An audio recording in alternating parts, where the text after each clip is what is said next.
I'm going to show you here how I set the rear end up and the bracket, the motor mount that I used, and how I did this. Okay, how I have this set up is the whole motor, like you've seen in some of the pictures, the whole motor rotates, and what I did here was my gear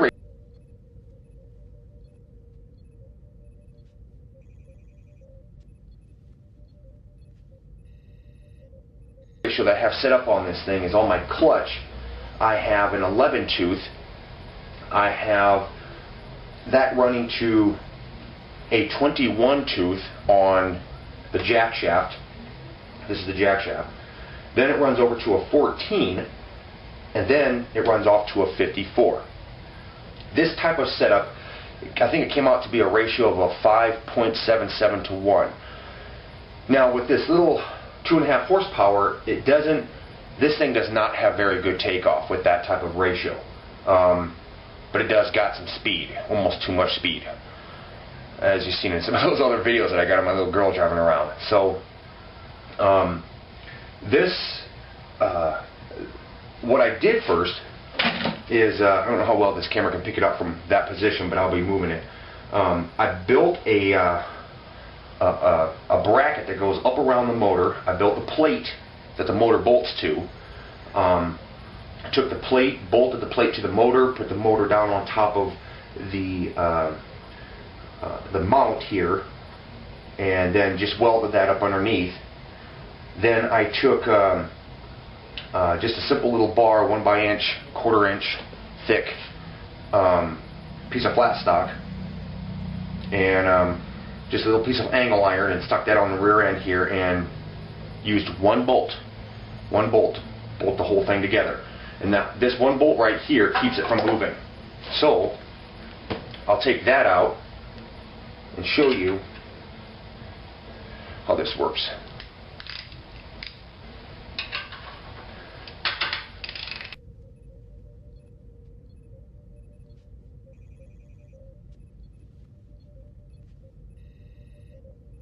I'm going to tilt it forward, stick the bolt back in. Well, I'll just leave it out for now. But when I go to fold it and I'm going to store it, then I'll put the bolt back into the angle iron that I have sitting down here. So, yep, here we go. So you can see what I used here. I just welded a bunch of little pieces together so that the motor would mount on. This is the little wrap around that I've used for the motor. Oh God, man, I can never get the right type of lighting in this place, I tell you. And you can see how I did this piece here. How I set that up is I put this piece on there, welded right here, and underneath to get this piece on. I had the holes drilled prior to that, stuck the angle iron on, put the bolt on, and then brought the whole little assembly down where it would connect, and then I just grabbed my welder and just welded both sides of the angle iron. So the angle iron is positioned exactly where it needs to be, and the bolt is straight through the holes because I did it that way. So you can see here how the bracket is made.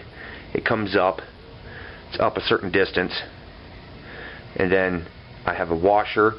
I have a 3/4 inch bolt going straight through, and then I have this other piece right here that's bracketed, that's welded right onto this secondary bar. So when I go to rotate it, when I go to pick the thing up, let's see here. Yeah, I don't know how well, I don't know if I can get this, but the whole motor will rotate like that. Hold it in place. See how the motor rotates right around its pivot? Now I don't want to turn it all the way sideways because then I'll have gas coming out of the motor, out of the top here. So when I'm done with it and I want to fold it all up, I'll just simply take out these pins. Take out these pins right here. These are quick release pins right out of the shock, or not shock. They look like shock, but technically they're just a spring with fancy insides to it. And I'll just slide that right out. Grab this bar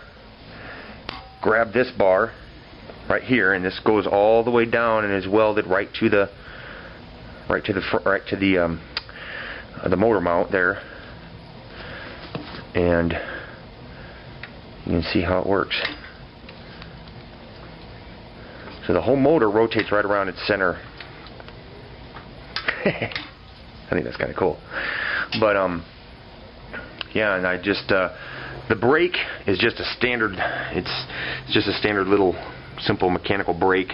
I've got it wired up. I had to build a little bracket off to the side of the thing, off to the side. As you can see how this is set up. Man, I just never have the right light. But you can see how that is. And I put the brake directly right onto the sprocket, as you can see.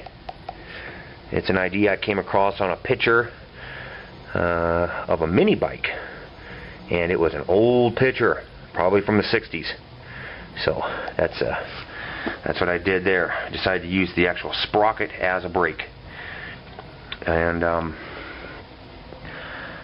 yep, so that's what I did. That's how I did this.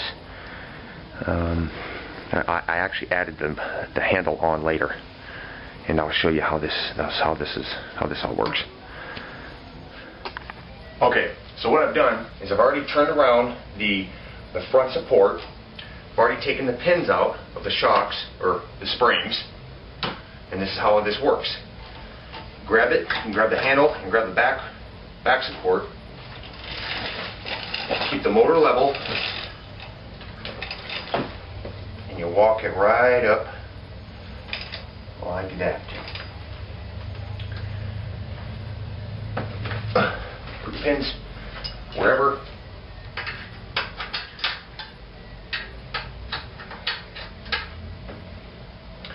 And then you can take your bolt and stick your bolt back in, so that way you don't lose that. Put some bungee cord around it, so that way the kids ain't, well, I'll be doing that, so that way the kids ain't grabbing onto it and pulling the motor down. That's how it works. Alright, so this is where I'm at right now.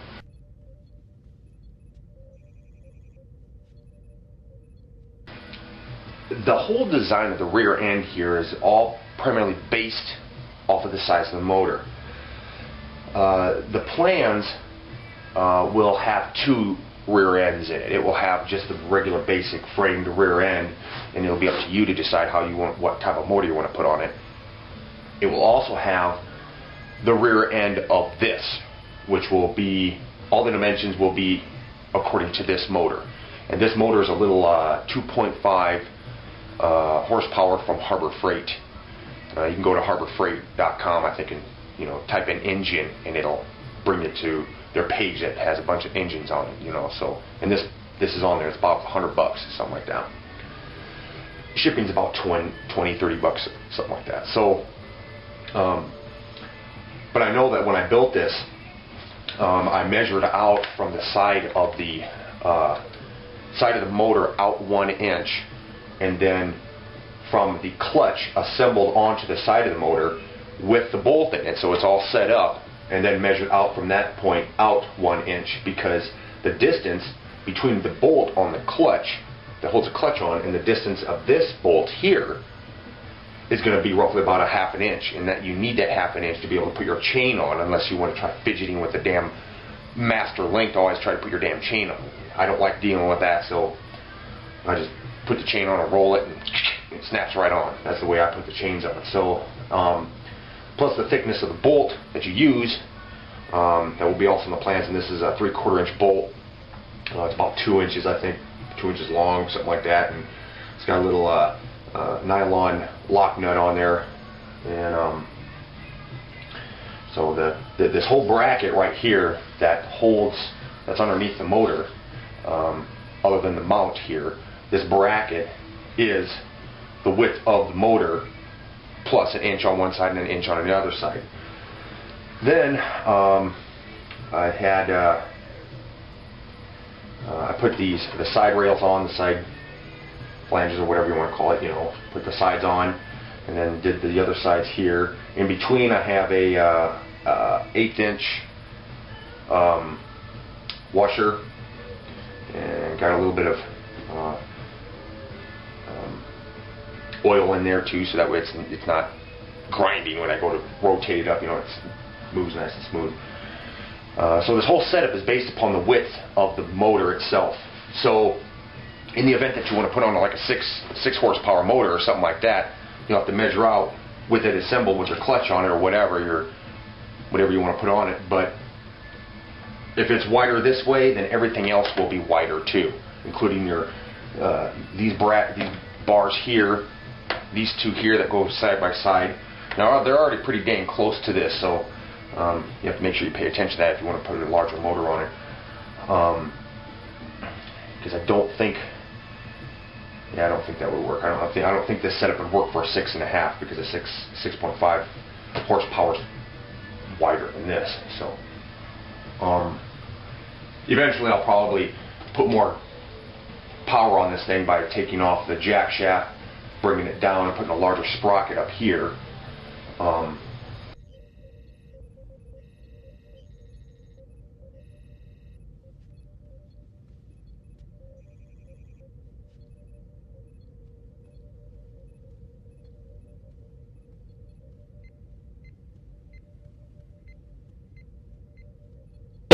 Oh my God, that was badass!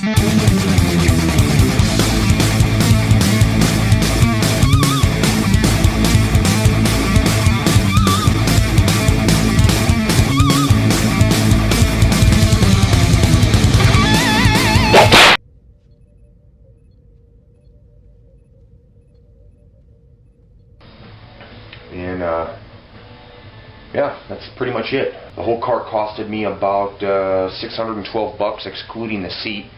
The seat was about $30. Some of the stuff I had left over, like these, like the pivots here, that stuff came off the material that I used on the Batmobile LT cart for the suspension on there, and for the front arms. And other than that, yeah, I mean that's $612, which includes shipping also. So knocking all the shipping off on all the tires and the chain and motor, and knock all the shipping off, you're looking at, I don't know, maybe $450, something like that the whole thing cost me, and tack on an extra 100 or 150 for all the shipping that I paid for on all this stuff. So I don't know, but yeah, it's a fun little.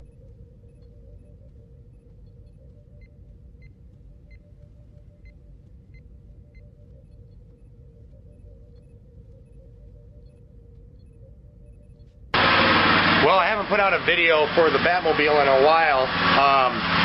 When it started snowing down up here, I had to cover it up because it just started filling up with snow and everything. And I haven't really driven it around much, so I had to, I just started the motor up. She was having a little bit of trouble, sputtering and everything, so I'm just letting it idle now. I've been doing it for about 15 minutes or so.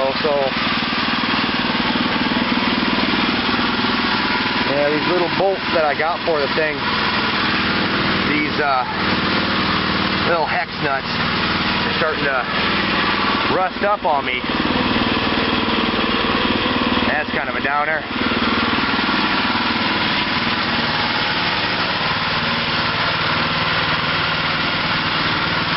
There's the A-cart. Took that out and went and picked up Allie from school today with it, so she likes that. When I pull up on that thing, all the kids are like, "Oh, I want to ride!" So, yeah, that's what we're doing right now. Had to uncover it and everything. She was all wrapped up, snug as a bug. What? What are you doing? Oh yeah? Nothing? Oh. Yeah, you're just playing in the mud with your nice shoes, huh? I hate these shoes. What do you mean you hate those shoes? Oh, that's why you're walking in the mud with them? And some of you who've gone to my build log have probably seen my other go-kart that I've got. This one here.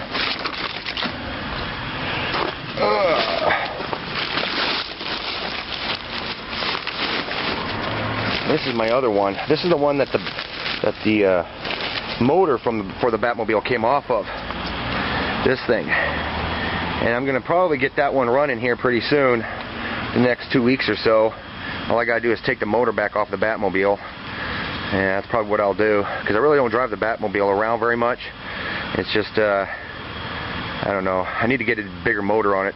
So if I leave the motor on it, and the motor is going to go to waste because I don't really drive it around that much. So, yeah, this is a rattler, I guess, and I don't know if it's a Mango or what it is, but this is the go-kart that inspired me to get into building them. So, yeah, lawnmower and weed trimmer. Yeah. That's a fun little go-kart too. You want a what? I want to get on the little go-kart. The little go-kart? Yeah. You mean the go-kart that's for you? The purple one? The A-kart or the green one? The green one. The what? Look at me. What? The green one. The green one? Yeah. Well, one of these days I'll get that one fired up pretty soon, okay? Not fired up. I'll have to put the motor on it. Well, I want to ride it on the purple one. On the purple one? Yeah. Well, we might do that later on today. Depends upon what Mommy says. If she's got plans for us today, then maybe we'll go do those instead. Okay. Okay?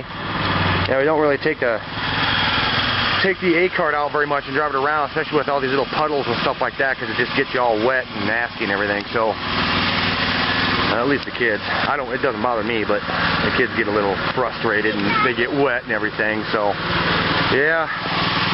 What? What? I'm going to go feed the ducks today. You want to go feed the ducks? Yeah. Oh. Well, we might. On my bike.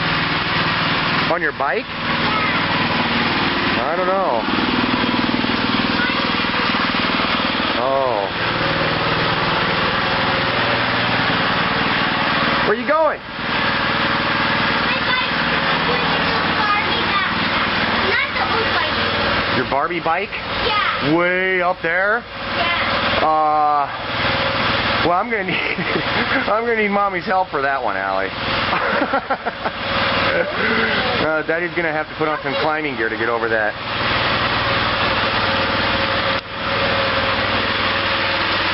Oh, she's running towards the light! No, child, no! Don't go towards the light.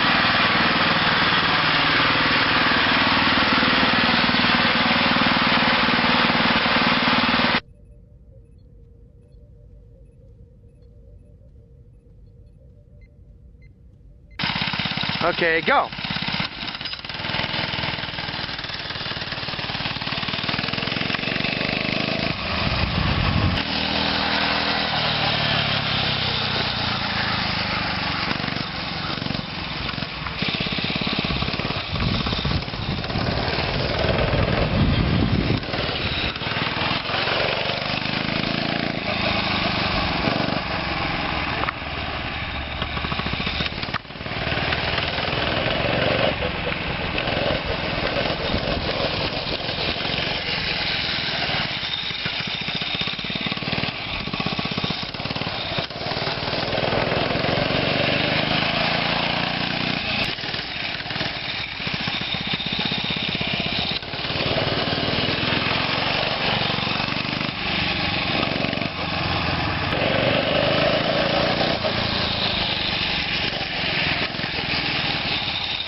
When you say go? Yes. Okay, I'll start recording when you say go. Go. Ready? Go. Okay, go. Ah, damn, son. Come over here.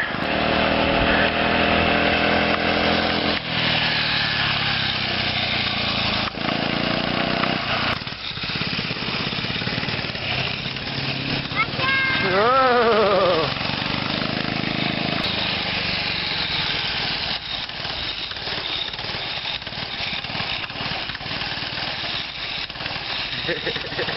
Ooh.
All right, just got them in the mail.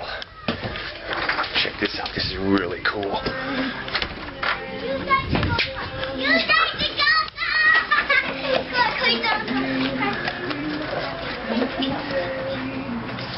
You guys on the go-kart. Here it is. There's one. And she's got the other one. You can ride. And then we also got two 2GB SD cards for the cameras. So, I think you use a real big hammer. Yeah, I think so. We'll just rip it. Jeez. Just took it apart and everything, and I wonder if the... Look at that. It says it's a wide lens, but it makes me almost wonder, is the only wide part of the lens this part here? The lens part? Huh, I don't know. But yeah, man, this thing is tiny. Holy cow. Jeez. Yeah, pull out a $1 bill. Yeah, see? Look how big it is to $1.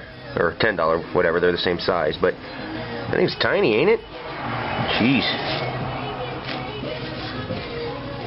That's crazy. Man. Ha! Yeah. Holy cow. Man, I wish there was like... I'm sure there's probably some jack somewhere where I can plug in a mouthpiece, because I want to be able to have a microphone leading up to my face. Huh. I don't know. I wonder if there is anything on like that here. This probably might be what that jack there's. Well, either that's the computer connection. That's where the SD card goes. Huh. Weirdness.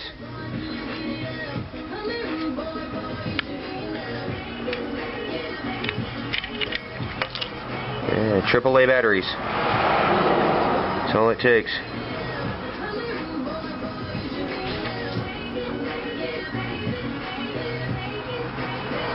Weird. It came with this mount that's on the bottom of the thing in the box. I'll most likely save this mount and use it as a mount itself. Drill holes through it and that sort of thing. Huh. Alright, cool. Okay, what I did was I took the camera and I left it on this mount that came with the thing. Well, this mount allows the camera to jerk around a little bit and, you know, to move around a little bit. It doesn't fit as snug as the actual mounts that came along with the thing. So, anyways, what I did is I took the camera, and then when I just went and grabbed a clamp and clamped it onto the green go-kart, and this mount was clamped on with the camera on, and I did this next little part of the video. You'll hear all this vibrating, and it's coming from this piece right here slapping up against the piece of plastic that this was mounted to. So I had this mounted up underneath the switches that you saw that I showed in my other videos, that little switch box that I have, and then I had a clamp, an actual clamp, clamping the whole thing together.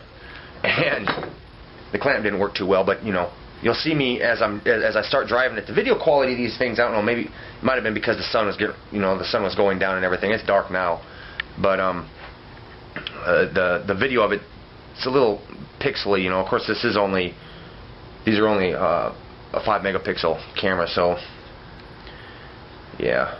But couldn't afford the HD ones. I was kind of hoping to get one of those, get one or two of those, but just decided to get these instead. So yeah, but you'll see me driving, and when you'll see me reach up, and I'm actually grabbing onto the clamp and the camera and holding it because I don't want the damn thing to vibrate off and fall off. So that's what this next stuff is.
Hey guys, I decided to do this next video on the front suspension. I know I've already done a video on that.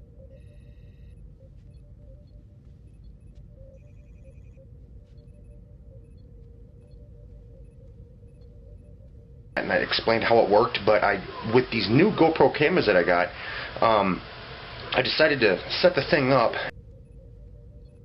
and I had to take off the front square mount and put on a piece of angle iron to make the video shot more of a solid thing. So this video is actually of the front suspension in action. Camera right here. Have it set up like that. So the view will be from the front of the thing like this. Yeah. I put tape around these so that way they're not vibrating.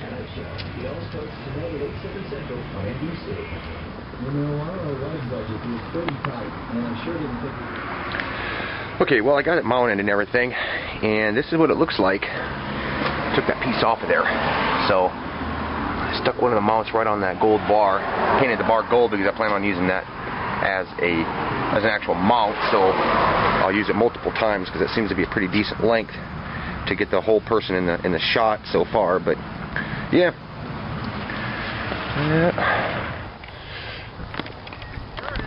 So what I'll be doing here when I have those mounted is I'll be coming over here to this property right on over here. So all this next video that you're going to be seeing is going to be right in this area.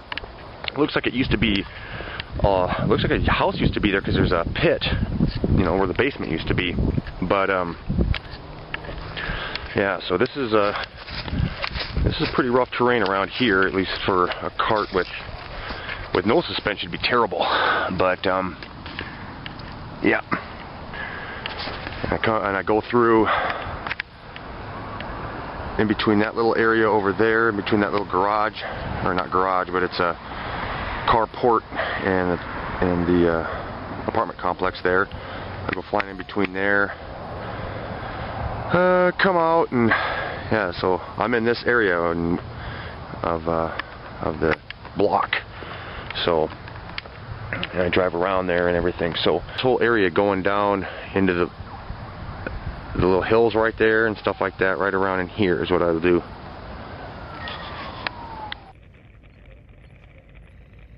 You can see I'm driving on the gravel parking lot that's back there by that area, going down the hill there. You can see how well the suspension handles the terrain of the yard. I'm just gonna call it the yard because that's pretty much what it is, the lot or whatever the hell you want to call it. But this suspension works really good for damn near everything I've driven it on so far. I haven't really, haven't jumped it or anything to that nature. But I thought I'd do some of this talk over on this same thing I did with the bat funnel video. I don't know if you guys have seen that, but that's a pretty funny video, I've been told. So I decided to do a talk over here. You can see how I'm bouncing around a lot. Well, that's not the ride itself. That's caused by the camera. The camera is a two-piece connection setup, and it vibrates slightly, and that gives the visual that I'm bouncing around a lot, and jerking around. But actually, that's not the case at all. Here, pretty soon, you'll see see more of my head, and right now the screen cuts off the top part of my hat there. But I switch over to a different position the camera a little better, and then I start getting a little bit more aggressive with my driving, and you'll be able to see how well this front suspension handles towards that kind of stuff. And here we go. This is it. People are waving and stuff like that and smiling at me and stuff. Get a lot of that, especially from them hot girls. Yeah, baby. But anyways, you can see even the little pits and road ruts don't affect me much. This is a real comfortable ride, and I'm glad I'm real impressed with this suspension. See how I drove in between the carport there and and the housing unit, and you can see how well it handles and hitting potholes and stuff like that that are in that parking lot. You can see I'm starting to get a little bit more excited in my face. Whoa, whoa, Jesus, whoa, whoa.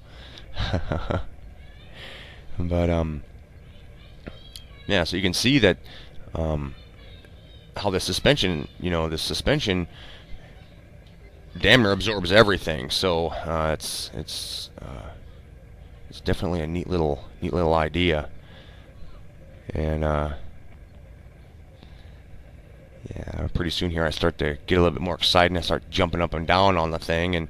But unfortunately the battery on the camera dies and I don't realize it, and I'm doing all this other cool stuff that didn't get recorded. But yeah, so yeah, you can see how nice that handles when I go flying onto into the yard there, into that lot. So yeah, and that's how it works. So it's I've been pretty happy about these cameras and pretty happy about this cart. So there we go. See how that handles? That's pretty nice. So yeah, that's it. That's how she works.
Hey everybody, okay, I'm back here doing a second video on the Kart.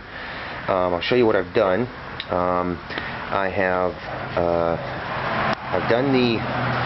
I placed in the shocks on this, and I built the front bumper / support.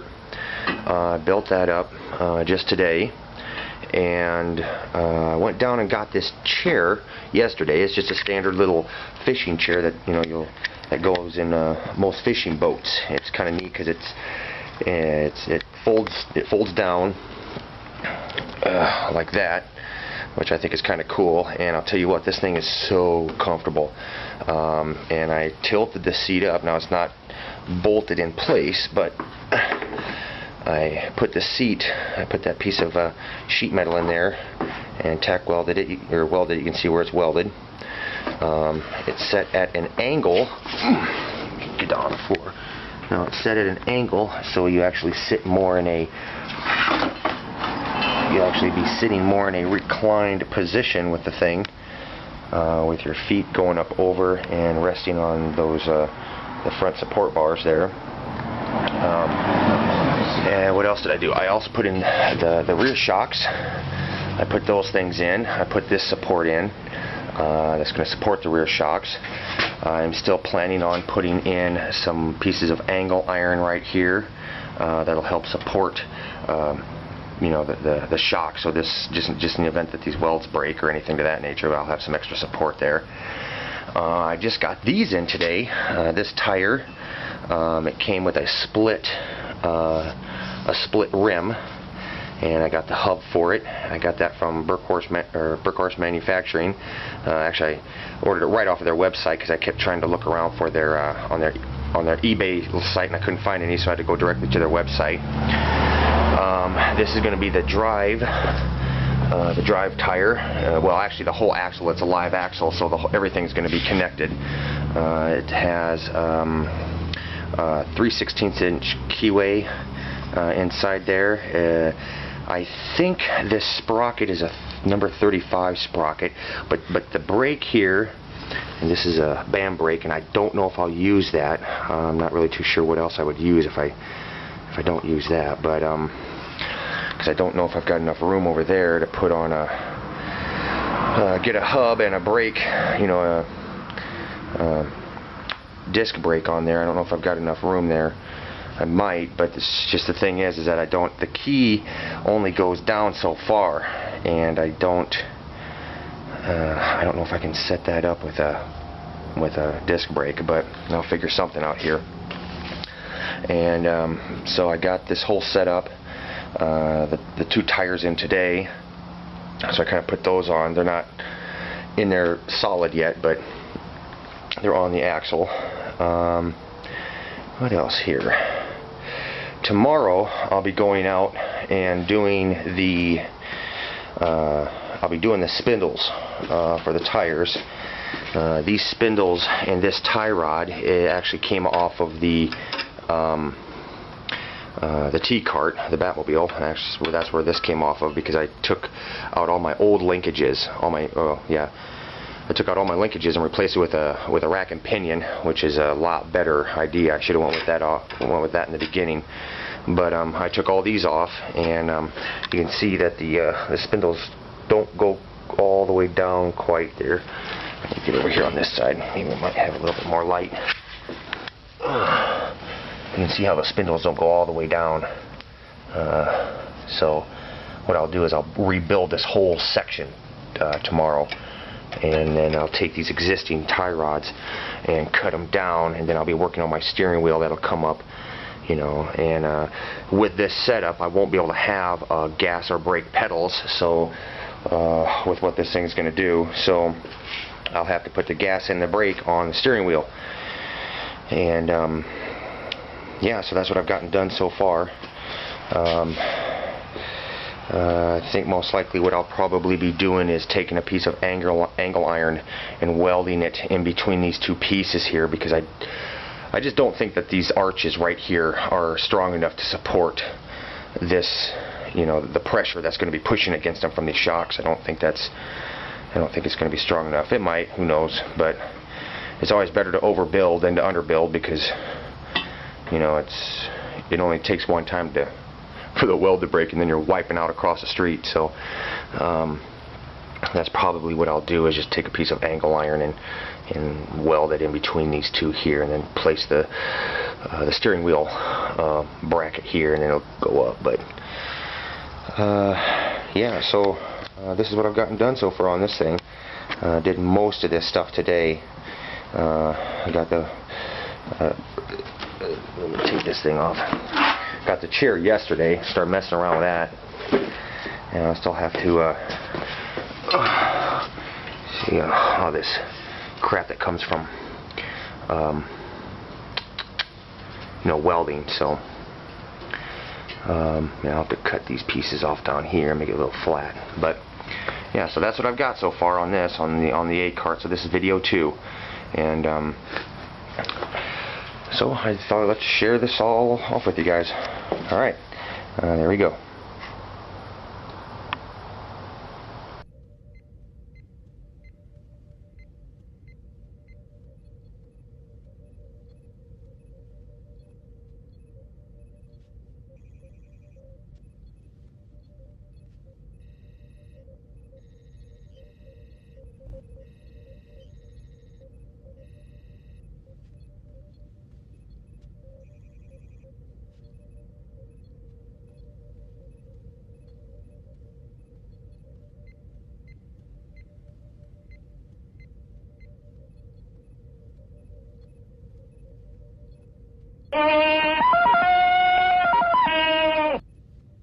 Hey everybody, I want to get better tires for the rear of the beater cart, the Manco, and I took it apart, and I noticed this a while back, but the axle on this Manco is a hex axle, which is kind of a rare type of thing. I mean, it's a great idea because you can damn near put any size engine on this thing, and because the entire axle is a hexagon, the entire axle acts as a keyway, so you don't have to worry about breaking off some little quarter-inch key or anything like that. The entire axle acts as a keyway. But the problem with that is that you know, it can handle a lot of strength and a lot of power delivered from the engine, but what's kind of a pain in the butt is that you have to buy hex hubs for your sprockets, a hex hub for your brake, hex bearings. Yeah, believe it or not, those bearings are cut in a hexagon type of shape, and you know, the thing slides all the way through there. So what I wanted to do, and the rims on the tires, they also have a hex to it too, so the tire just bolts right on. So what I wanted to do is I decided that I wanted to take off these tires and put the front tires from the Batmobile on it, drive around on those for a while.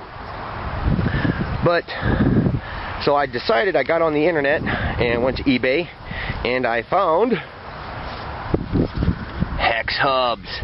So now I can take these hex hubs, put them on there, and then I'll be able to put them on the axle. But this is the problem.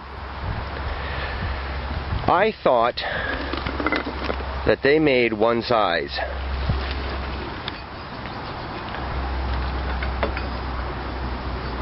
But apparently they don't. That's not going to work. Kind of pisses me off. That's 40 bucks down the drain right there. I don't know if I can send this back or what. I don't even know what the hell to do with these, and that kind of pisses me off a little bit. Oh well. So now I'm back to square one again. I'm going to stick the tires back on there. And with that type of hub, with a hex hub that's the right size, I could use the front tires, or I could use the rear tires off the Batmobile to power this thing. I don't know. Well, that's my dilemma now, people. and we're getting closer to getting the money put together for to start building the shop. This is where it's gonna go. So yeah. What are you doing? Nothing. Nothing. You just coming out here to bug Daddy while I'm talking to people on YouTube? No. No. Are you nervous in front of the camera? Yes. Why? You know, I could just edit this out, you know. Okay.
Cutting it.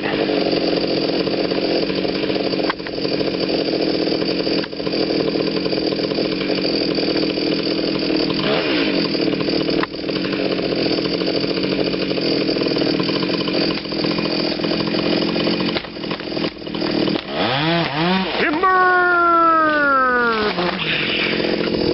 That's what I'm talking about.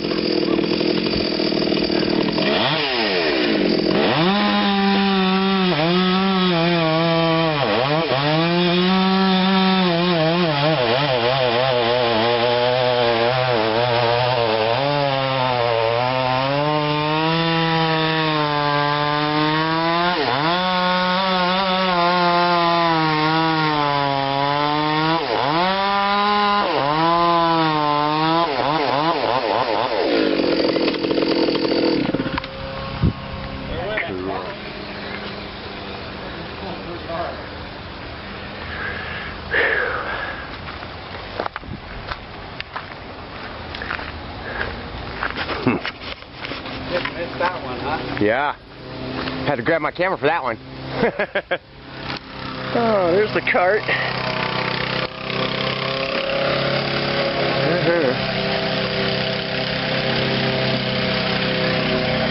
Yep. Here's my makeshift hitch. That thing gets put right in right there. See? See how that works? Then I take all this stuff and I drive all the way back here. I have to be watering this whole driveway here, because if not, when I drive through with all those branches hanging off of the trailer, it does nothing but make a big old cloud of dust. Then I pull it all the way back here onto that big ass pile right there. Yeah, that is one big ass pile of branches. Oh man, I have no idea how high that is, but it is really, really big.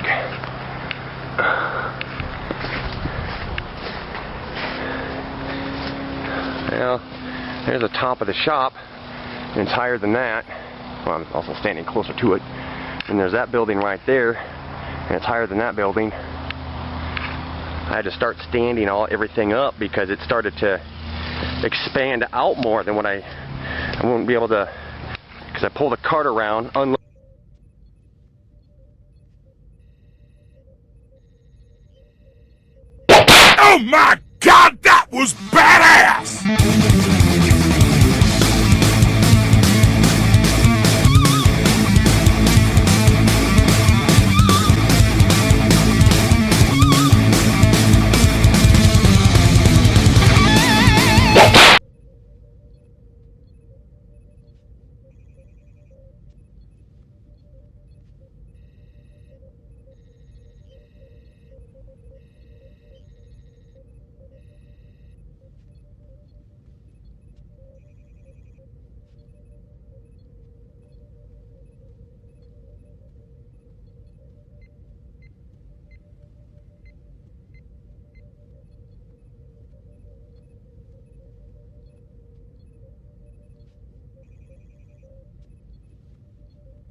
load everything and then drive all the way back around it and head right back down there.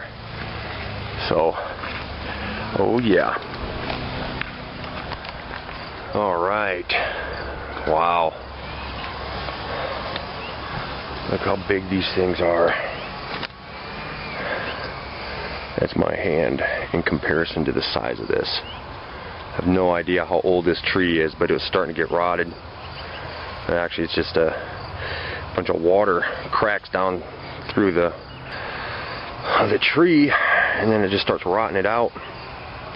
Look at that. Yuck. This is the first tree, or no, this is the second tree that we did. We did this today. Oh, look at that. I guess that kid's trailer came in pretty handy. This thing was like awesome. It totally helped out. Let's see here. Let's come over here and look at the other stump. See how big this thing is. Okay, little rock sitting in there. There's my hand. Yeah. This is really rotting out too. Nasty. Yeah. When we were taking this tree down, it slipped, or one of the big branches broke. And see, we had to take down the fence. One of the branches broke, or he was cutting it, and it came down. We tried to steer it, and it missed.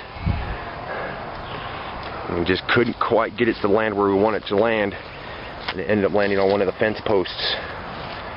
Look at that. Oh my God. But anyways, yeah, the guy who came and did this is, his business is called Tarzan's Tree Service of Missoula here, and he uses no boom truck or anything. He does it all by climbing. He climbs up there with, he's got a harness that goes around his waist and everything, and he's been doing it for years.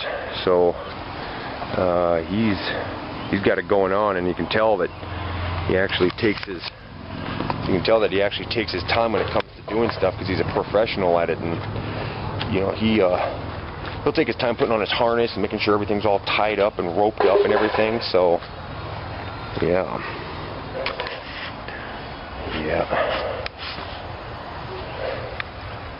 Nice. And now we don't have any trees, now we don't have any shade. So when the sun starts going down on the western sky, we're going to get continuous heat all day long. And I'll come back here and show you guys what I had to do. Okay, so I made this mound here a little bit bigger. So it's a little bit taller than what I just showed you earlier on. But then we started running out of room, so I couldn't really go out any further because it was just, you know, I wouldn't be able to circle around with the go-kart. So I decided to make another pile over here. Look at that. That's about, I don't know, 8-9 feet high. Yeah. And about 20 feet wide. And that's all piled up. Oh God. I can tell you one thing, I'm pretty tired after all this crap. And luckily we're going to have some other people coming by tomorrow, hopefully, to start cleaning out all that whole driveway, because the whole driveway is all filled up with all those other, the whole driveway is all filled up with all the other stumps, you know, and big chunks of branches, and that's normally where we drive in at, right there. So because once this was happening, once we started this, we had to open up the fence line way down there, so we had to be driving in down there, coming in, parking. Luckily we had two accesses here. That's pretty nice. Alright people, I was getting ready to bring this in and edit the video. Guess what happened here? decided to take the go-kart out, or the trike, whatever, quad. Look at what happened.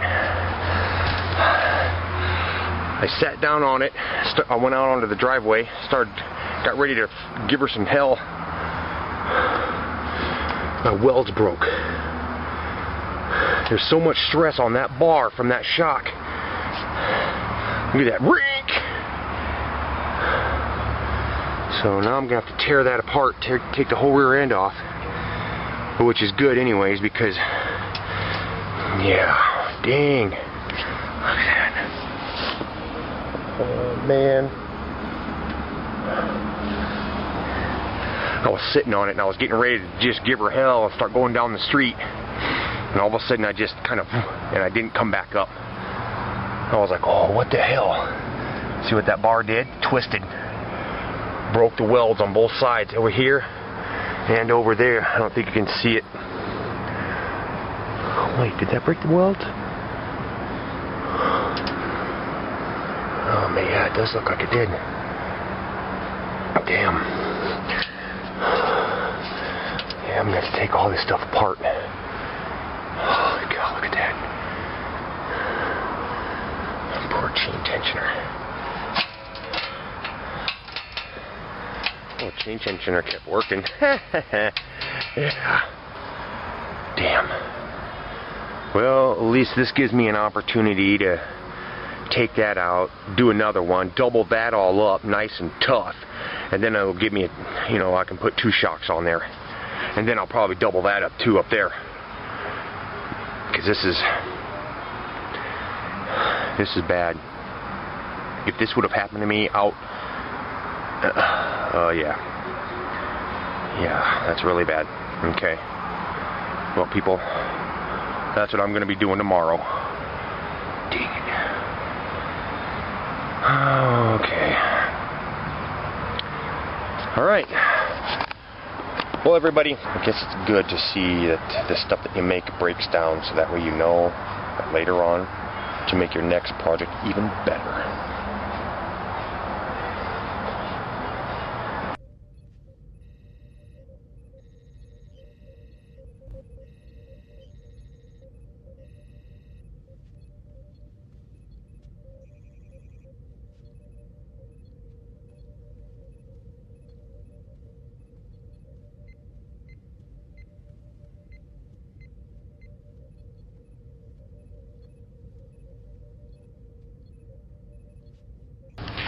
Well, it's Wednesday, January 13th up here in Montana.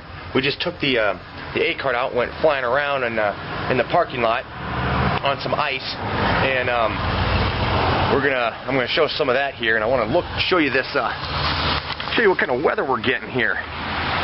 Look at all that fog. Heck, you can't even see the mountains. Jeez. That's the park that we took the kids over in that other video, driving around in the go-kart. Yeah, and she's a little dirty now, so we've been flying around on it.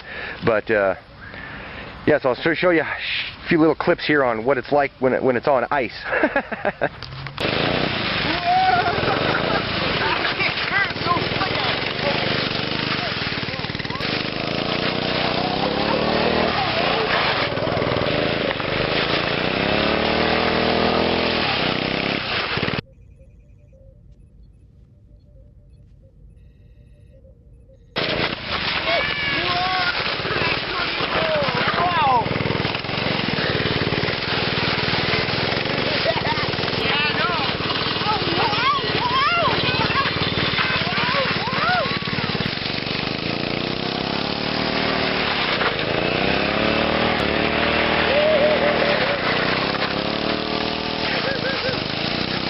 Okay, well you can see that the go-kart's even fun in the wintertime too, you know, like they all are, most of them are.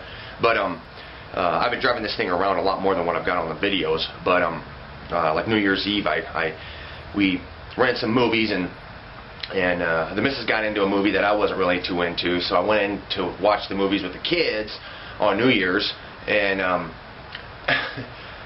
couldn't really get into that. So I went in and got on the computer, started playing around on the computer, got bored of that, and then thought, well, hey man, maybe I should take the go-kart out, you know? So I take the go-kart out on New Year's, okay?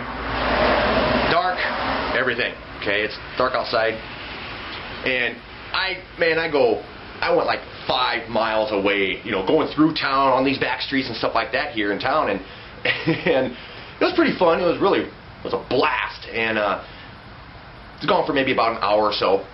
I came back home, and well, actually I went up east of where we live, and I ended up getting lost, and ended up on some main road that goes up by the university. And man, I tell you what, I ended up going on this main road that went around the University of Montana, and I was like, oh my God, I realized where I was at, because I look over and I see the highway and I see here's the college. I was like, oh great, and I better get out of here. And you know, there was something going on there, because there was a lot of people, a lot of cars there and everything, and at least in that certain area there was, and I was passing people and stuff like that, going by people, upcoming traffic and everything, went by a bus. I was like, oh my God, I can just see this, because I'm right on the university, because that road is technically university property. And I was just sitting there thinking, oh man, I can just see some police exam flunky security guard realizing, what the hell is that thing, and go jumping on some, you know, golf cart chasing me down on a go-kart. But I could just see that happening, so I was freaking out. So I was like, I gotta get out of here. So I came back home, and then I was back here for about 15-20 minutes, and everybody was still into their movies and everything. So I went back out, and I decided I was going to go way up on the north end of town. So I went up there, you know, on the back streets and everything, and got all the way up there. I thought, well, I'll stop by Crystal's cousin's place and see what she's doing on New Year's Eve. So I knock on her door. I was like, hey man, what are you doing? And she's like, oh, well, I'm taking a bath. I'm like, what, you're not going out? You know, it's New Year's Eve, you know. And she goes, no, I couldn't find anybody watching kids. I was like, oh, okay. I go, well, I'm going to head down to the gas station and warm up a little bit, because that night it was about 10 or 15 degrees outside, you know, and I was all bundled up and everything. So she says, well, you can come in here and warm up for a while. I was like, okay. So we're in there, we're talking and stuff, and she says, I tell her that I'm on the go-kart. Yeah, I'm driving around town in the middle of the night, you know, 10, 11 o'clock at night. I didn't know what time it was, but I go, yeah, I'm out driving around the go-kart. She's like, you are? I go, yeah. And she goes, well, that thing's not legal, is it? And I was like, heck no, not at all. And she goes, didn't you see the paper? I was like, no. And she goes, she says, it was on the front page of yesterday's paper that every law enforcement that they have on their payroll is going to be out tonight. I was like, oh man, stupid. I didn't even think of that. I didn't even realize, oh man, you know, this is a party night. There's going to be all sorts of cops out. But you know, when I was out driving around, you know, I didn't see any cops at all. You know, they were all uptown and everything. And then I looked at what time it was. It was about 11:40. So I had 20 minutes to try to get back home. And so I was like, well, I better get going. So I left, jumped back on the go-kart, and my route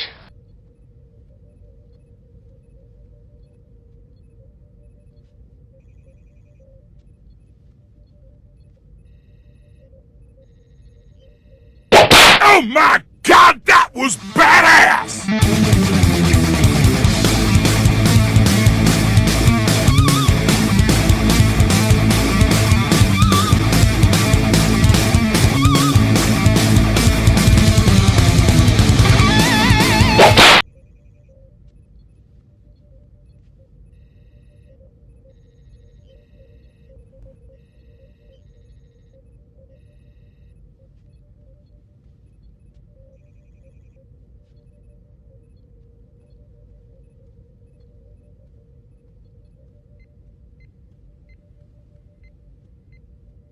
included going by a bar, well, like a few blocks away from the bar, but still, that's close enough, you know, if there's cops around there. But there was nothing there, you know, no cops or nothing. I didn't see any, and I come flying all the way back home just as fast as I possibly could, and parked it, and I got home here. It was about 10 minutes after 12, and went in the house, and everybody had already gone to bed, and I went in there and gave Crystal a kiss, you know, because that's what you do, you know, with your partner, you know, and on New Year's Eve, or New Year's at that moment, you know, but I was trying to get my butt back home so I wouldn't get busted, you know, so, yeah, that was a fun night. That was really fun. I mean, there were people around town here shooting off fireworks and everything. It was great. And, yeah, man, I'm glad I didn't get busted by the cops, man. That would have been, they would just arrest me and throw me in jail. That's all they would have done. You know, that's all they would have done. You know, oh, forget it. You know, just throw this thing in the back of the truck, you know, back of the car, and we'll haul him off to jail. But I got past it, didn't get busted, and they don't know anything about it.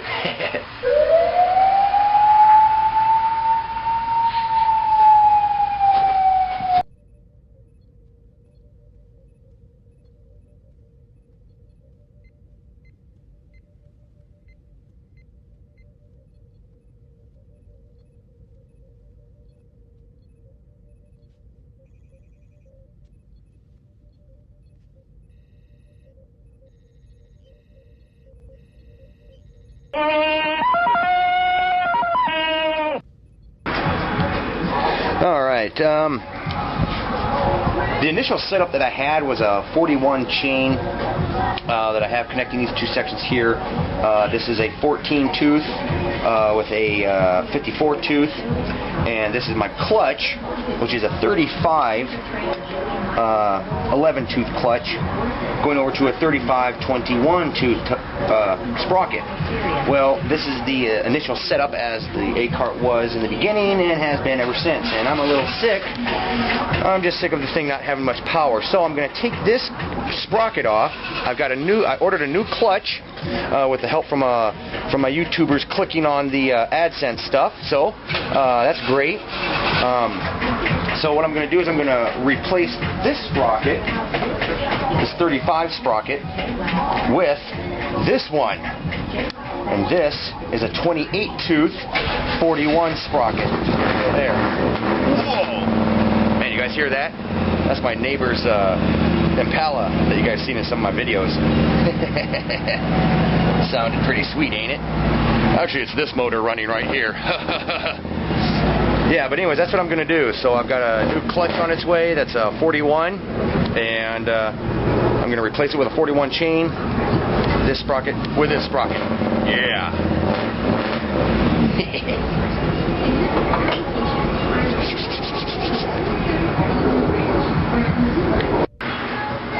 All right. Well, you can see what I did here is I took off the jack shaft plates. I hold the jack shaft into place. Took those off. Just ground them down with my grinder, and then took my ground down the welds a little bit, and took my hammer of 4 right here. This is a solid steel head with some DOM tubing. That's a badass hammer right there. And pounded it off and got those pieces out. So what I'm going to have to do now is that, because the gear that I did have on here before, that I'm going to be putting on there is going to be bigger, I have to move the whole jack shaft setup down. So I'll have to move the whole thing closer to the clutch that I will be getting. So, yeah, there we go. And I got to resize my chain and all that stuff. Alright, so got it all pretty much put together here. I left the 14 tooth on, moved the jack shaft back, welded it. Just 4 little spot welds is all I really needed on this thing. And I've got the 28 tooth 41 pitch chain or sprocket on here, and then all I got to do is apply the clutch and get a chain for that side too, and that's it. And then we'll test her out and see how well this sets up. So I'm going to have a I think it's a 10 tooth sprocket on the clutch, or maybe it's a 12 tooth, I can't remember, but it's on its way. And then I've got the 28, 14, 54. Whee! Okay, well, I got the chain in, and I got the clutch in, and I set this all up, and we've already taken it out and test drove it and stuff, and It works okay. It's got much better takeoff. It does not have very good speed, but that's fine considering that this is for alley. And it goes, I don't know, I'm thinking maybe 15 miles an hour, if that. Yeah, so I thought I'd switch this. And that's how I set this up. I had to move the jack shaft back, you know, like I show you. And there we go. That's the whole setup.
Hey, all right. Hey, everybody. This is the next build, the A Kart. I'm gonna call it.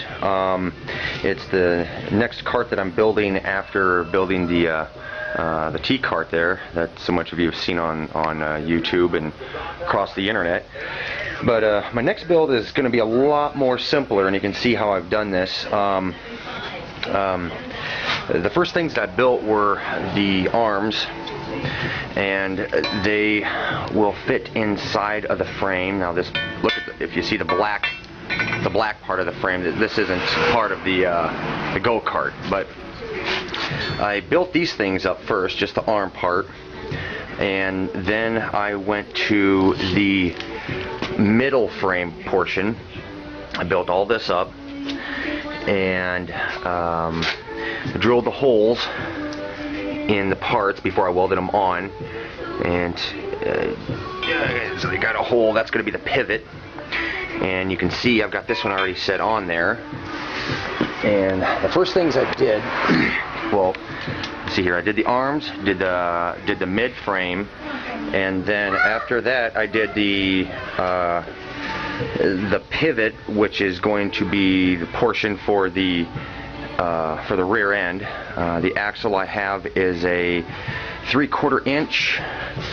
It's 3/4 inch by 35.5 inches long, I think, and I've just got simple little pillow block bearings that are going to hold it on, bolted right in through the frame. This steel is all 1 inch, 1 inch by 1 inch, and the thickness is 0.095. So I did that.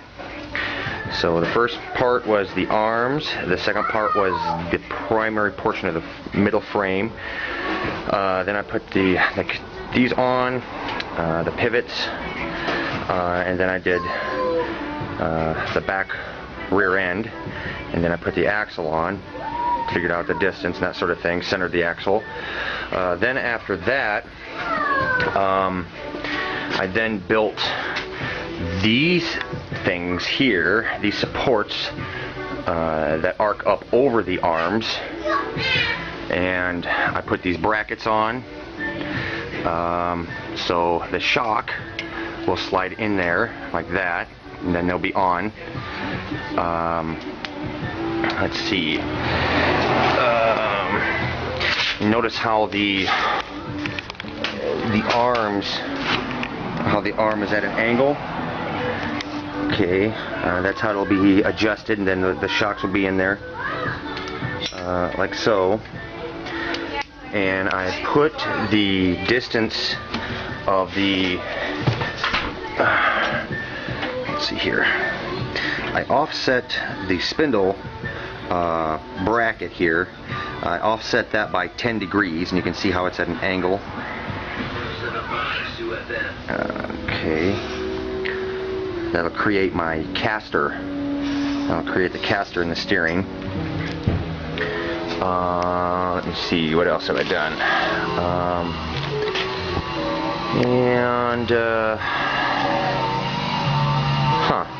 You'll be able to see what I did here, what I did wrong. I wasn't really paying attention much, but when I put the arms on, when I put the shocks on, I didn't move this arm. The arm was forward like that, so when I welded it into place, the arm was too far forward, and it should have been centered, because in between here there's going to be spacers, which will make that a nice tight fit. So this gap right here was bigger than this gap. So yeah, that's something that I messed up on. I eyeballed it wrong. So yeah, and this is the first video of showing you how I built it up, started building it up, and yeah, so that's what we got so far. And I'll put more to it, add more to it, and put on another video. Alrighty.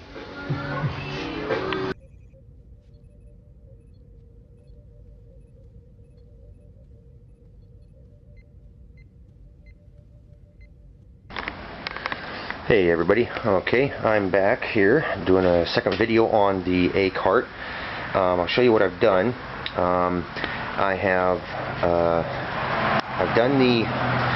I placed in the shocks on this, and I built the front bumper / support.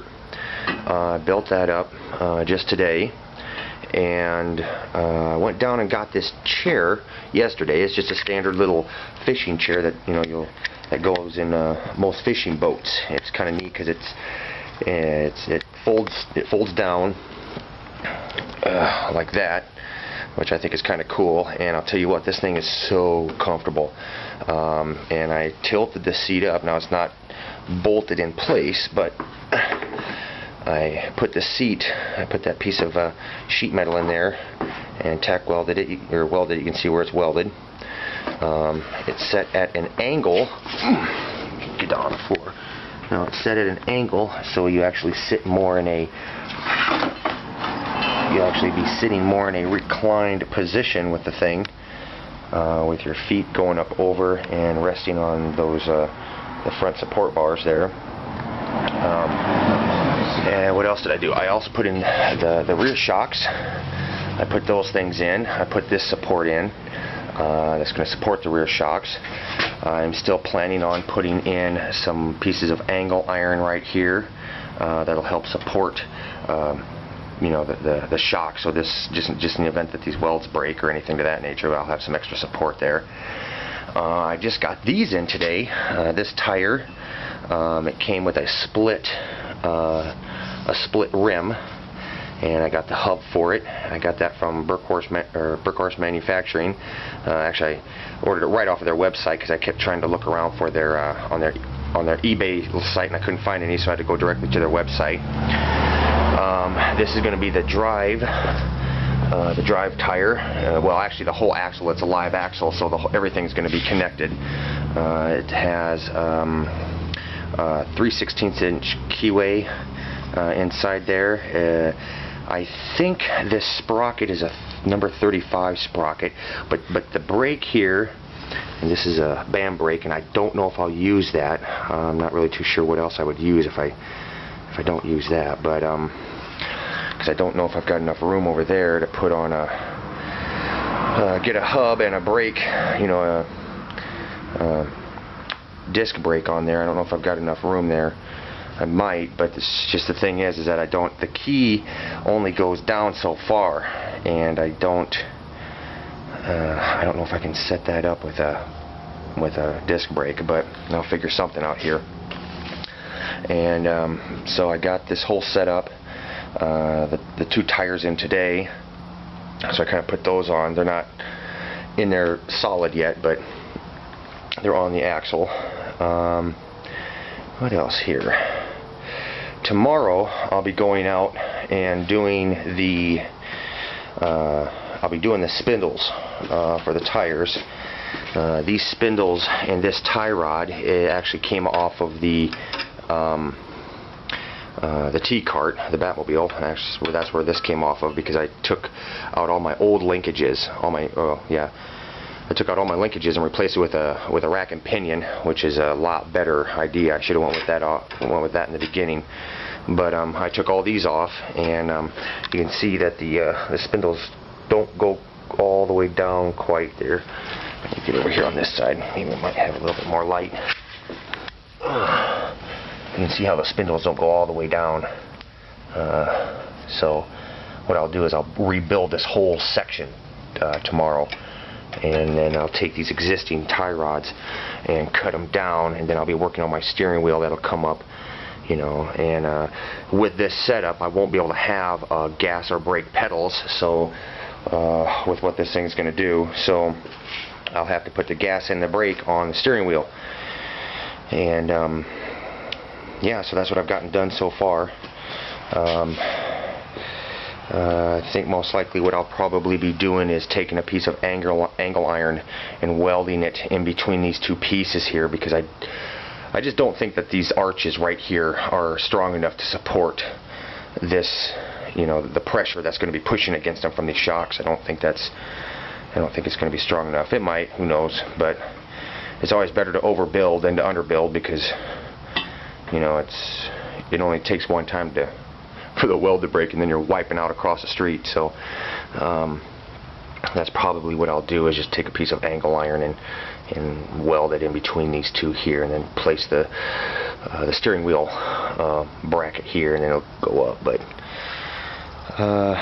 yeah, so this is what I've gotten done so far on this thing. Did most of this stuff today. I got the let me take this thing off. Got the chair yesterday, started messing around with that, and I still have to see all this crap that comes from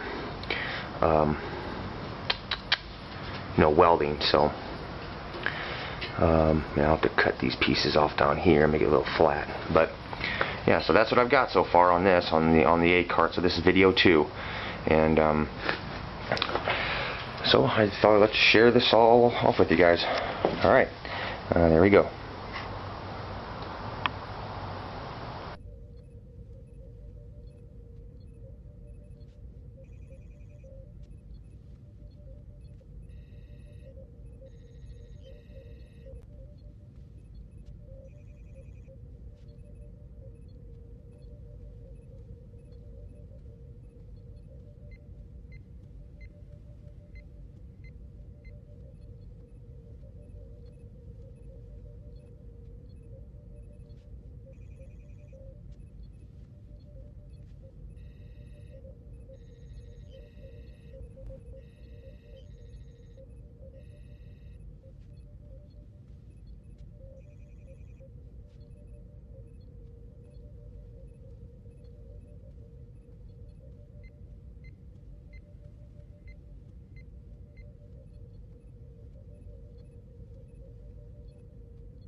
Test, test, test.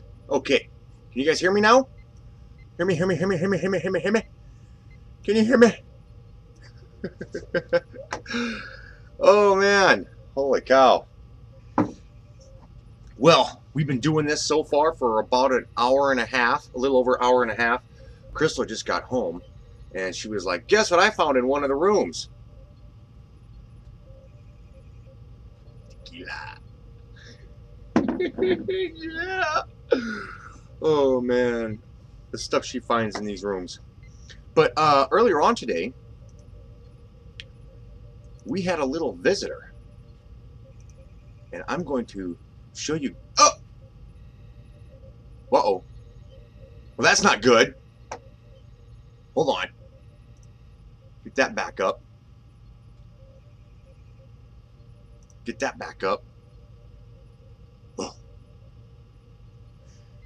And then I'll bring this up. Okay. Now, I don't know how well this is going to work, I know last night I went for over 6 hours. I know, man. It's like I should just like do a marathon. Should I do a live stream marathon? Oh God, that would be nuts. Nobody would show up after about 10 minutes. People would be like, dude, T-Man's gonna do a marathon? Fuck that. No way. His live streams are already bad enough. Damn. But anyways, earlier on today, we had some friends show up. So I'm going to screen capture my desktop over here and show you guys this video. I don't know if you guys will... I don't know how well the audio will work, but yeah. This just happened today. Okay. Now, if it gets too choppy, I'm going to be stopping it. So, yeah. Here we go.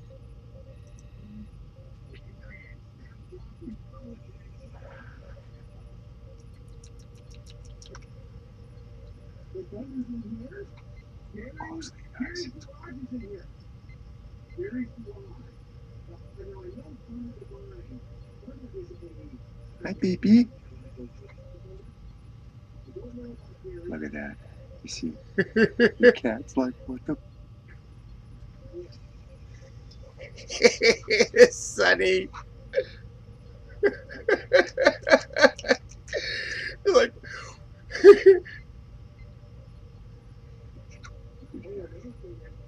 Look at his tail.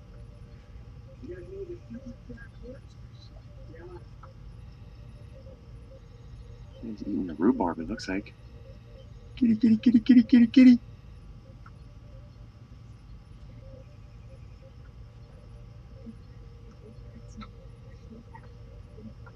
I don't think so. Ashley's not going to do much. Ashley's familiar with deer. Sonny's not. That's the first time he's ever seen a deer. So he's like. So for anybody, those of you who are just tuning in, we have this deer in our yard, and I think it's a she. And Sonny, our orange and white cat, has no idea what the hell that thing is. It's fun. It's funny that we put that fence up to keep deer out, and that deer just walks right through the fence. You know, the door is open where you see where the cat's at. That's a little swing open door right there, and the deer just walked right through there, right in there. He's like, well, this is where all the good stuff is at. Walk way around and go over there.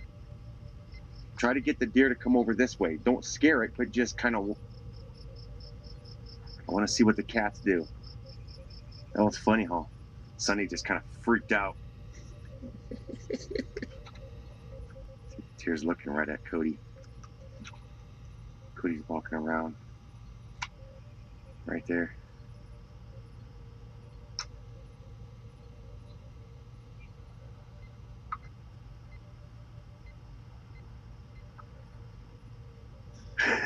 Sonny hears Cody too.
I know.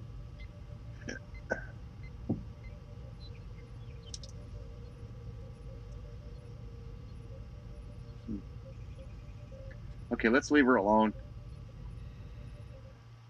Alright guys, I'm going to turn the camera off now, so this deer is just, I don't want to scare it away. I want it to feel safe here, so yeah.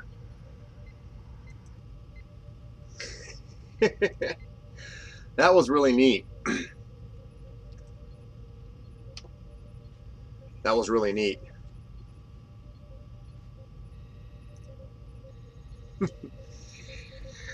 Yeah.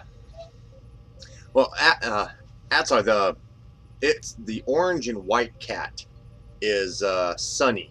We call him Sunbeam, but Ashley is the gray one. She's called Ashley because, well, Allie actually named her. Josh, I went last night. I went for, yeah, you went for 6 hours. Yeah. But I watched it for 6 hours. Yeah, I went in and I started, I had it, because after I shut it down, I left, and I came back down here, and I realized that my YouTube was still, I had a bunch of windows still up, and I could hear Atzar talking. I was like, what the heck? And I was like, I'm opening up all these windows, and I said, and Atzar was live streaming. I was like, what? Holy cow, man! And I was like, should I say something? And I was like, no, I better not. I better not. So I left. I shut down the window, but I think I was, I don't know, maybe an hour or something like that the window was open. So if you saw me in there, Atzar, if you saw somebody watching, it was probably me. So, but I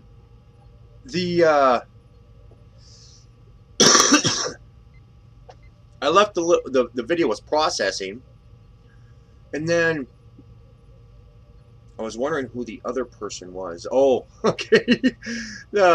I left the video processing, and I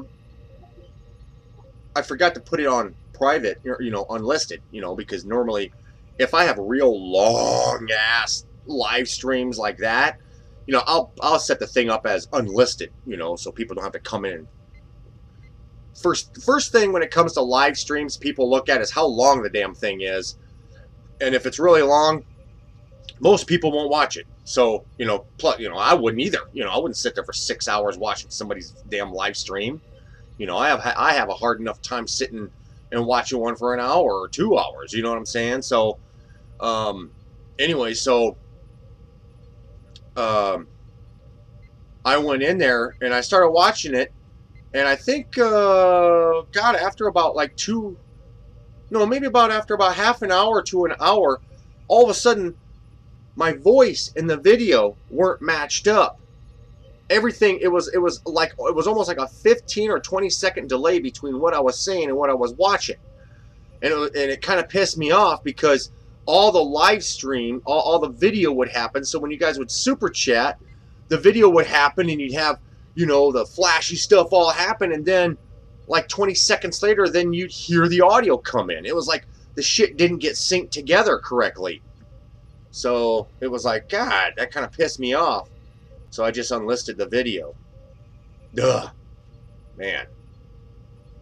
But yeah, have you guys thumbs up the video or anything? Have you thumbs this live stream up? What do you guys think about if I do these old videos? Show old videos and go back in time and show some of my old builds and some of the other stuff I've done.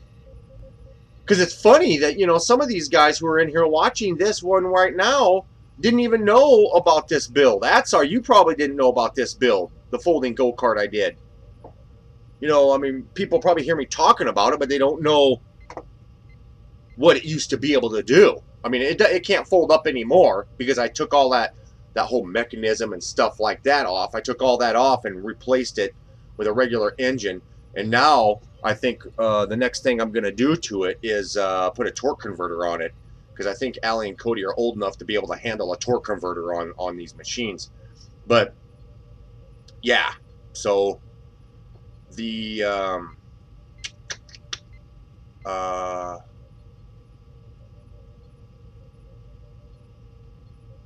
was thinking about building a larger model of that one, but that one was still really dang fun. I mean, it's the way I did that front end on the way that it looks goofy, you know, because they stick way out, you know, but man, that is the only machine that I've ever built that I can stay on for longer than an hour.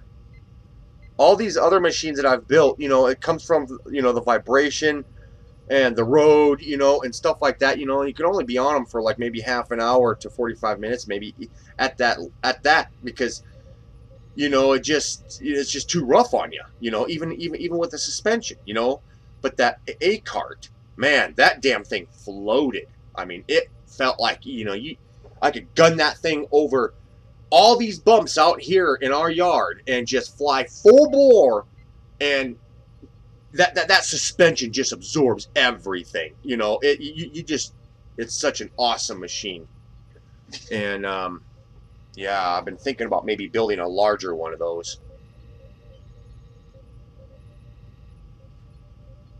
That's I've watched you over the years, but not all the videos. Yeah. Yeah, that's all. I still have that cart. I still have that. It's sitting over here in between the wooden box things. Last time I was working on it was damn engine went to shit on it. I don't understand. I did a video on it. It's one of my most viewed videos too, and where I'm talking about the, you know, the gas would run out or some shit. You know, there was something wrong with it that was vacuum hose or something like that. But I think, you know, I might pull that one out and play around with it a little bit more. But you know, there's so much of these. You know, I want to get Cody's go-kart back up to par. I have to redo a bunch of stuff on Cody's cart because he's too big for it now. You know, it's just sitting out there now. The chain is so damn rusted that I can't rotate the tires.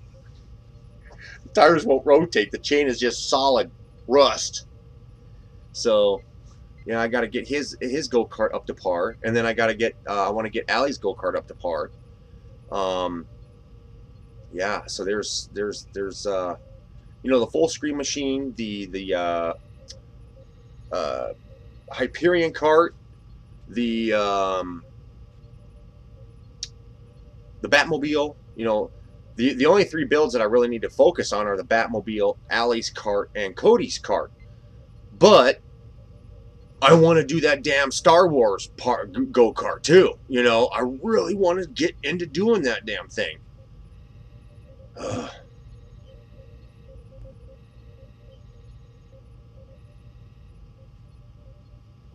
I've already looked into that, Atsar. We can't do that. That is an absolute no-no. Because of the type of loan that we got through to get the house, the FHA loan that we got. We cannot do anything on this property. I mean, I'm even pushing it with this YouTube stuff. Well, see, we can't utilize the property for profit. You know what I'm saying? That's what they say in their stats. You know, so like we can't put up another building and rent stuff out. You know, we can't do that kind of stuff. I'm sure it's no big deal on what I do with the YouTube and the go-karts and stuff like that. But if I actually had a track out here and charged kids to come and drive around on it, that's like a legitimate business, and the insurance would not go for that. Our insurance wouldn't cover it. FHA would get a little pissed off about it. You know, stuff like that. Voice and video are not synced. Yeah, so you see that, Josh? Isn't that nuts? That's weird. Yeah, you can't get to it on regular YouTube. You have to go into your email and check your subscriptions, and then you can get to it. Yeah. See, I've even gone as far. I don't know. I'm still kind of looking into it. Since we have all this property right out here, you know, and we are by a pretty decently busy road. What I'd like to do, since we already own this property, is I'd like to build up a big billboard sign, you know, a billboard sign put posts in the ground and stuff like that, or build up a big sign, and then charge for advertisements. You know, like insurance companies or, you know, real estate companies, people out here who are trying to sell houses and stuff like that, you know, can pay us to put an advertisement of a house that they have for sale up in this district. You know what I'm saying? Since we already have, you know, and we're right there on a main highway, or not highway, but a main road, you know, there's enough traffic there that shows that we could utilize that, you know. So yeah, that's being creative with your own property. Put up a damn billboard sign and rent it out for advertising, you know? Eh? Smart, right? You know it. Smart. So, yeah. And yeah. So yeah, I've got to look into that too, you know. And the way our, you know, and there's other stuff that I want to do too, since I already do all this stuff, you know. I don't even have a damn sign outside advertising my YouTube stuff. I don't even have that when I should. You know, I should have like T-Man's go-karts on YouTube on the back of my, you know, our garage, you know, because everybody drives by there, you know. Or set up a big sign that goes on the side of the property, you know, and people driving by the property can look and see T-Man's go-karts on YouTube, you know, advertise it, you know, so I can get viewers around in this area.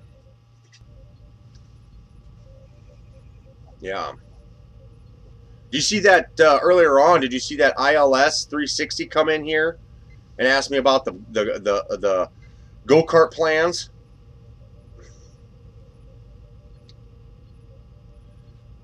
Yeah, a long time ago, years back, I was in with this other guy that was doing advertisements and stuff like that. He was making stickers and all this other kind of stuff, and it was part of a Black Monday or Black Friday or something like that. And we were to, you know, if you bought stickers, then when I got the full screen machine, I think it was a full screen machine plans done, then I would send out the go-kart plans, the full screen machine plans. Well, shit, you know, we got so damn behind and everything, and we moved, and I built the trailer and all this other kind of shit. So, you know, my go-kart stuff got put on the back burner, and finally, once I did get them done, I put them up on my website, and I gave announcements to, hey guys, I got the full screen machine plans done. They're up on my website, free download right now. And I think I mentioned it like 4 different times throughout a month period of time, you know. So I think that's what he was barking about, because he didn't come in, and he thought he didn't get the plans. But shit, they were available, you know. It obviously shows he wasn't coming in and watching my damn content, you know. You know, that's how I work. I don't when I offer something, if I have plans and stuff like that, if I'm going to offer plans, then people need to be around to get them. You know, you don't come in and get what I want when I want it. No, you know, you get it when I offer it. That's how it works. You know, I'm not gonna put stuff out there and allow other people to make their decisions whenever they damn well feel like it. You know, that's not how I operate. You know, it's when it's offered, I'm not going to put it out here for whenever you decide to get it. You know, I don't operate that way. The world doesn't operate that way for me, so I don't allow the world to operate that way. You know, when I see an awesome deal, or I want to be part of something or whatever, I better be part of it and get involved in it right away. Because if not, then I'm going to miss out on it. I don't get the chance anymore, ever. So, you know, if that's the kind of shit that the world's going to be doing to me, then, you know, that's the way I treat the world. You know what I'm saying? So, I mean, some people can say that's dicky, but tough shit, you know. You know, I mean, it's, especially when I announced it, you know, over a month, 2 months period of time. Hey guys, I got the full screen machine plans, or, you know, the file is on my website. All you got to do is click on it and download it. But, you know, my website went to shit, so yeah, you know, fuck, all the files and everything just kind of, you know, flaked out and vanished and all sorts of shit. So, I'm not going to still get my website back, but I don't know how well it's going to even because the way that website works, my provider is, you can get your website back, your domain name, you know, and you can get all your files, or if the files haven't been corrupted by now, you know, because the damn thing's been, you know, if the site is still there, still tangible, then I'm pretty sure there's probably going to be some stuff missing. You know what I'm saying? Pages missing, you know, because there's no point in operating it. I don't know, but I haven't. You know, you can't get on the website. I can log into it on the back end, but they've changed some stuff. So it's like, how do I find my file management system? You know, how do I find, you know, I can't even find my damn email system. You know, I used to have on my website, I had this area, this spot where people could join up with my email on my website. Well, shit. I had maybe, I think, 12 people who came in and they joined up and they signed up to my email list on my website. And then when I went to go to that email list and email everybody and hit send, the damn thing didn't go through. It says your emails have been sent. Well, you know, obviously I set up some of my own other emails in that thing. I had like 2 other emails in that thing, and I sat there. So I logged into those emails to see if I received my own email. Sure as shit, nope, never did. I sent them again. I think I tried like 7 times to try sending these emails out to all these people, and the system wasn't working. I wasn't receiving even my own emails from my other email accounts. So obviously that system wasn't working. So yeah. Exactly. He must come around once a decade. Yeah, it's hard. So T-Man, will you be drinking your Tabasco sauce today? No, Lego. No, I will not. Last night, after I went upstairs and I laid down, I felt really weird. So I got up and I drank a bunch of water. And ever since, because I think what I did is I raised my acetic level in my body too damn high. So now even right now, I feel all tense and tight and tired. I want to just go in and lay down and sleep all damn day long and all night. That's all I want to do. But I'm fighting it because I know if I do that, then I'm going to mess up my sleep schedule and then I'll be up all night. And I hate living life like that. Being up all night and sleeping all day, I hate that. I've done that for too many damn years, you know. Your life passes you by when you do that. So yeah, there's gonna be no Tabasco sauce at all. There might be some of this tequila, man. I got tequila. Camarina. You guys gonna see that? Camarina. No. This is some good Camarina stuff, yeah. No, but it's nice to support the channel. Yeah, that's yeah.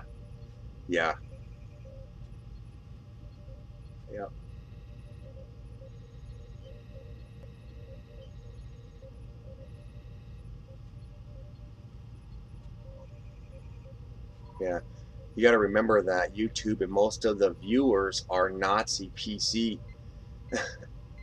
Just like the flack you got last night about getting paid to put out content. Yeah.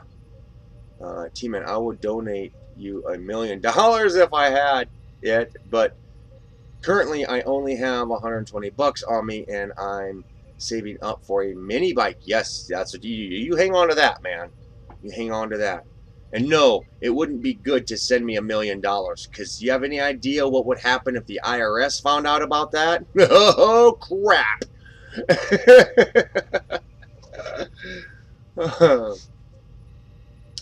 Dang, you're a trooper, bro. You need to sleep.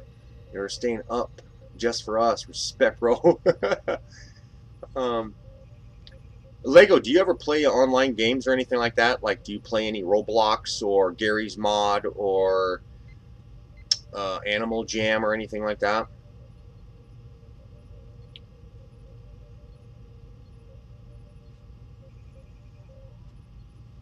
It tastes like a mix. We only have 6 people here watching now. Who are the 6 people? Post. Let's see who the 6 people are. We know Legos is one, Atsar is the other. Sean, I don't know if Sean's still around.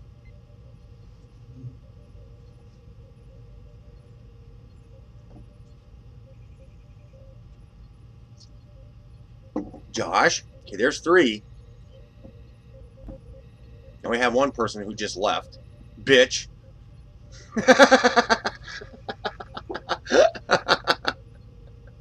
Oh, he comes back. It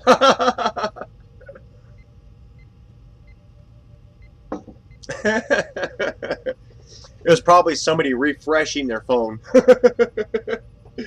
Refresh. Oh.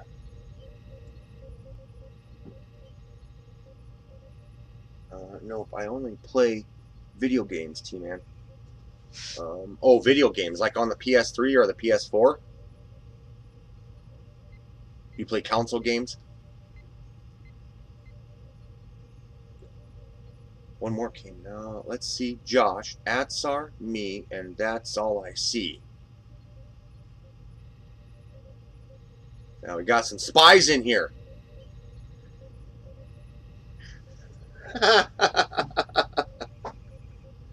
They're the people. They're the people who sit back and watch to see all the stuff I say.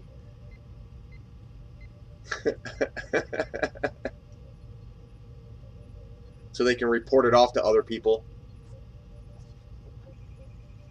4 silent followers.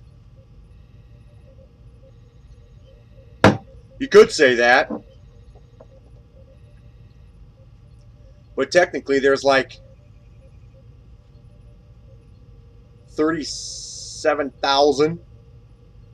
Isn't that a fucking sorry fucking number? Isn't that stupid? Don't you guys, everybody should understand how stupid that shit is when YouTube set their damn system up that way. It is such a shitty damn thing. You're looking at my, you look at my channel and see there's like 37,000+ subscribers. And when I upload a video, they don't even reach 1,000 views. That's fucking sorry. It's like, YouTube, what the fuck are you doing? You know? It's your bitch asses who gave the executive order or the authorization to put that shit onto your platform. Why the hell did you do that? Put that stupid kind of crap that dictates whether or not people get content or not. It's so dumb.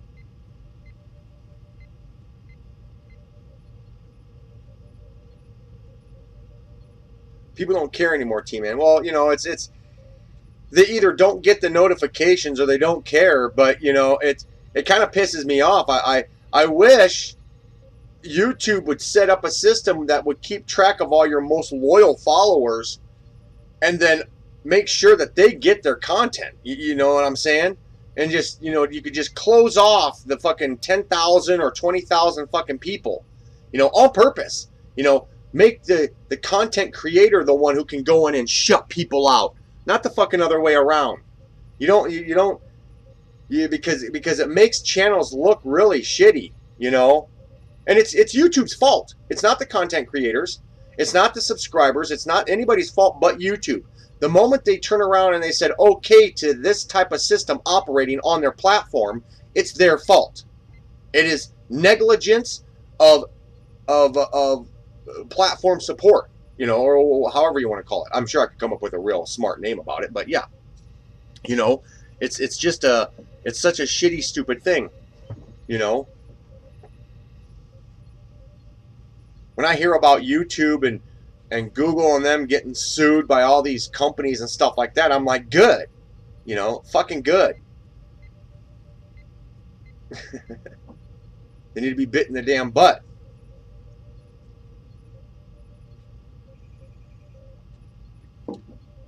You know, one of the reasons that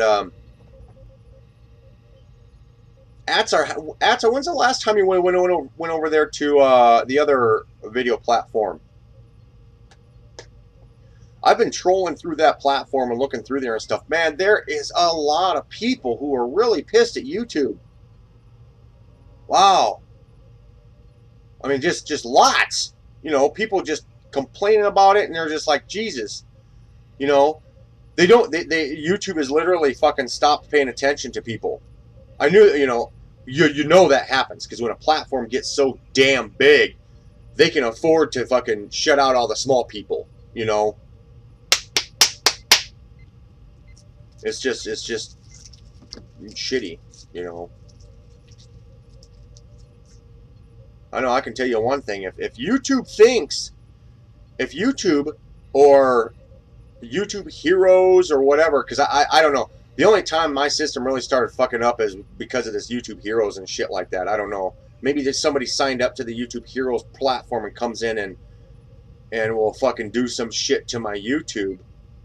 You know, because you guys saw it last night when I posted the view count. You know, there was fucking no excuse for that. That's not shit I can do. That's shit YouTube did to me. You know, so fuck that.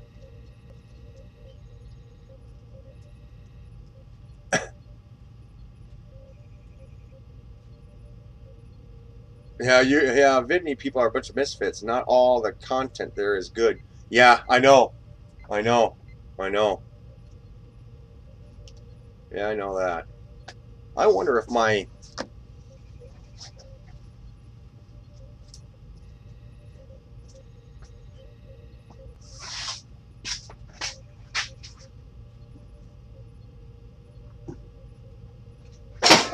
Oh, you stupid thing. Get out of the way.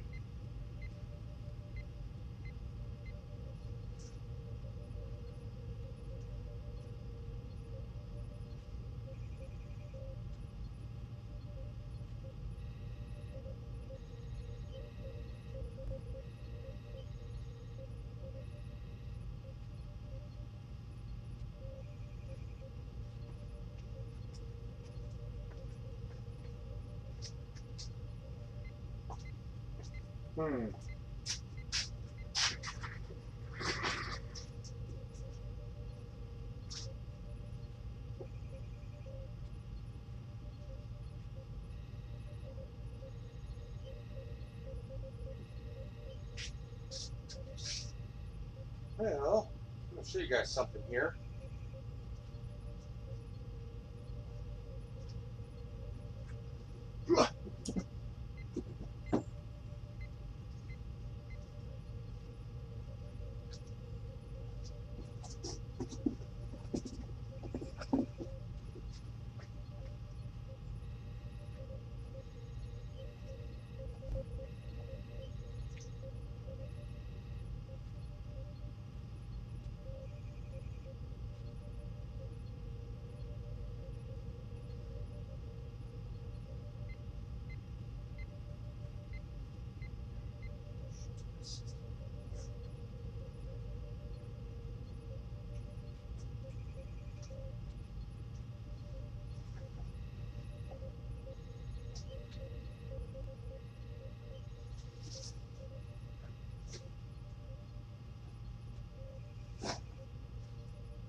Not really too sure where it's at. Got a box down here. Yeah.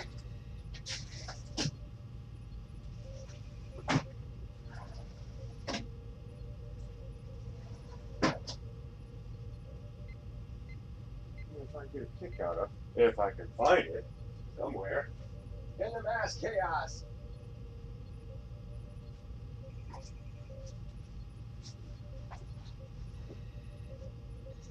Oh yeah.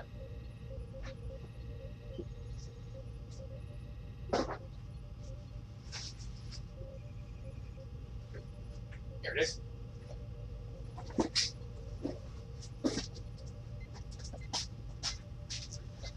I don't think I ever showed you guys this. Back in the day, I don't know if you guys remember that video that I did where I built these? These little tablet holders out of 16 gauge or 18 gauge steel. Or maybe it was 20 gauge. I can't remember. But you know, they hold like a phone. They hold a phone, or you know, they hold a tablet. Remember that? You better remember it, damn it. But anyways, I was going to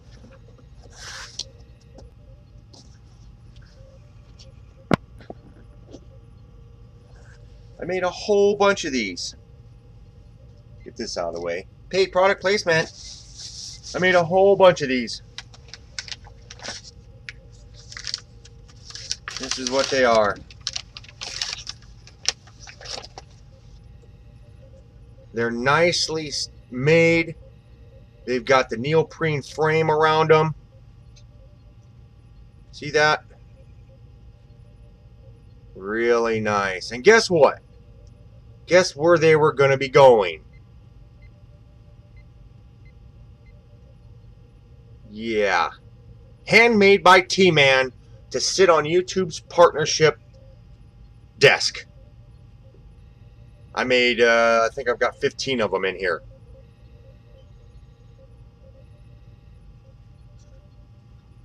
And they say, T-Man's Go-Karts and T-Man's Builds on YouTube. Yep, I made these specifically for YouTube.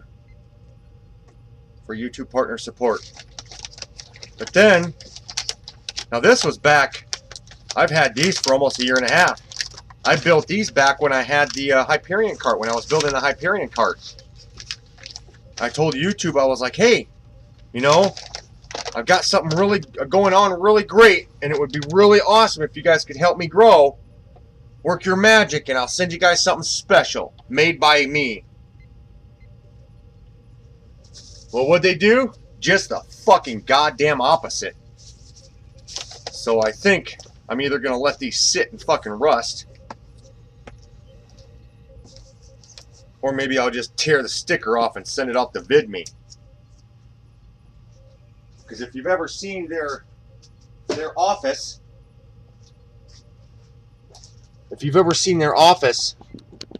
then you'd see how lacking and stuff they've got. You know, they have like nothing in their office. And I'm sure they could probably, they would be very damn happy about receiving those things.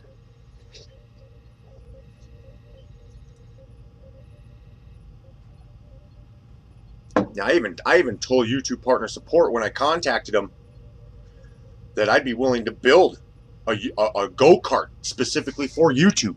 And it would be custom made. It would have all sorts of cool shit on it. It would be specially designed to operate.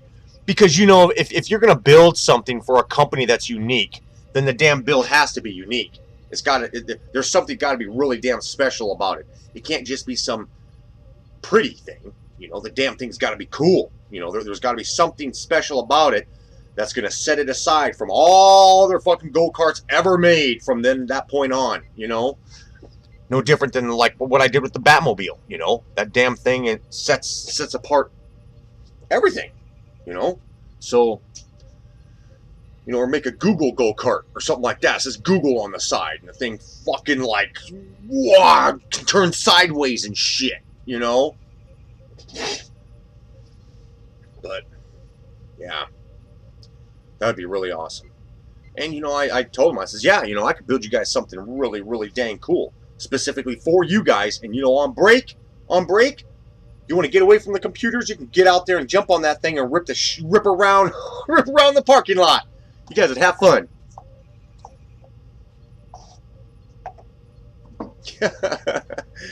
But instead, they turn around and do just the fucking opposite. Boom! Crashes my system. Like, that's the most disrespect. You might as well have somebody come in and rape your fucking daughter or rape your kid. You know what I'm saying? That's the kind of fucking anger I have towards YouTube. You know what I'm saying?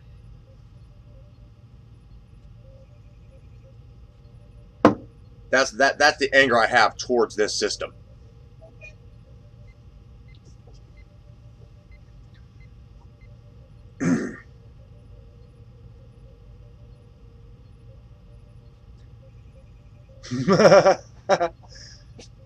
Oh, I know how stop animation is. I see what he's doing. Lego, I'd like to see your animation.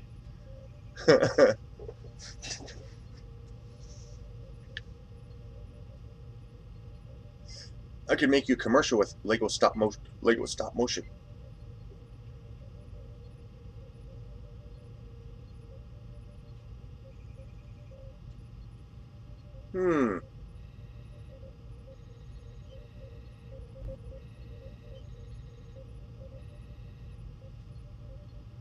Yeah. Yeah. But then I see all these other YouTubers. And stuff like that. Totally. Dude, it's like, fuck.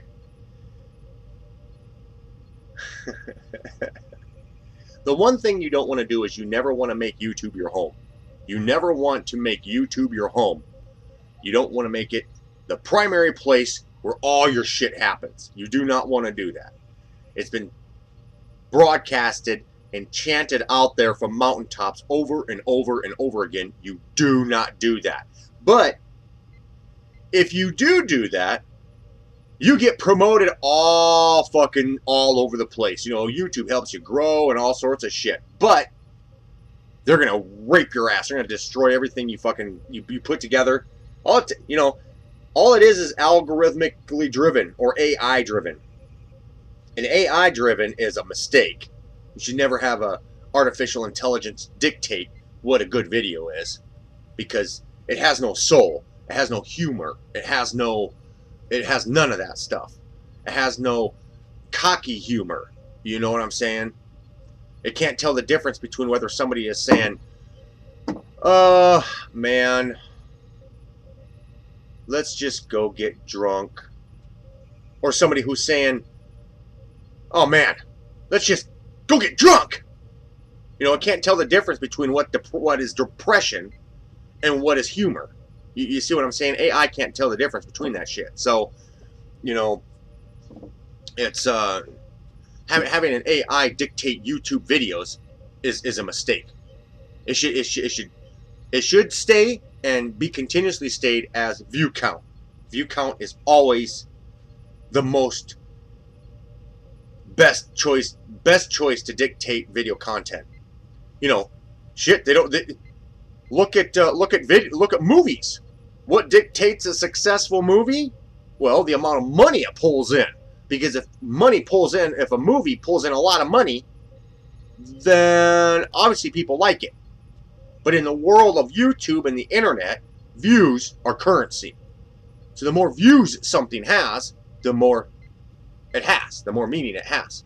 You know, you don't set up an algorithm that's going to dictate watch time. What the fuck?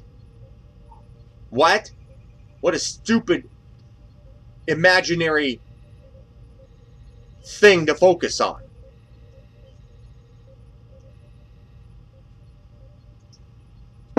And who knows what dictates watch time, you know?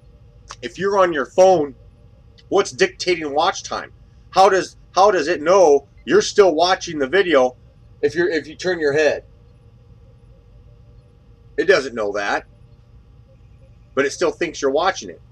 But you see, Google goes even further than that and will dictate if you put the phone down because you shift the phone.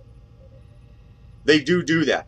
There's been times in my videos where I will tell people, I will say a specific thing like, oh, by the way, also be sure to go down and check out other comments that people say in the comment section. When I say that kind of shit, and I go into my audience retention rating, and it tells me how much people are watching a video, there's a big drop in that point. You know why there's a big drop in that point? It's because people are fucking scrolling down the page to read comments, which means YouTube's system can see that. It knows when you scroll down a page.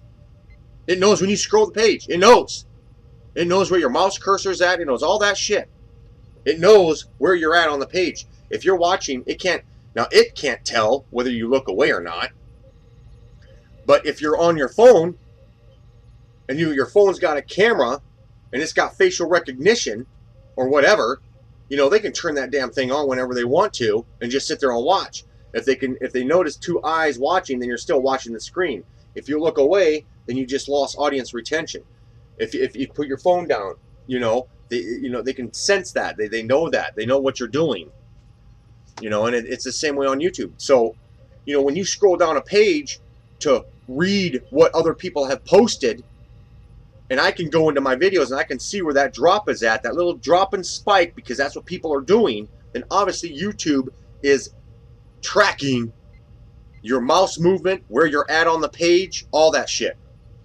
If I can see it in my system, then I know that YouTube or Google's system tracks a lot more than this bullshit. Oh, it's because somebody clicked away from your video to watch something else. That's what dictates audience watch time. Bull. There's a lot more shit to it than that. It's a lot more fucking integrated than that.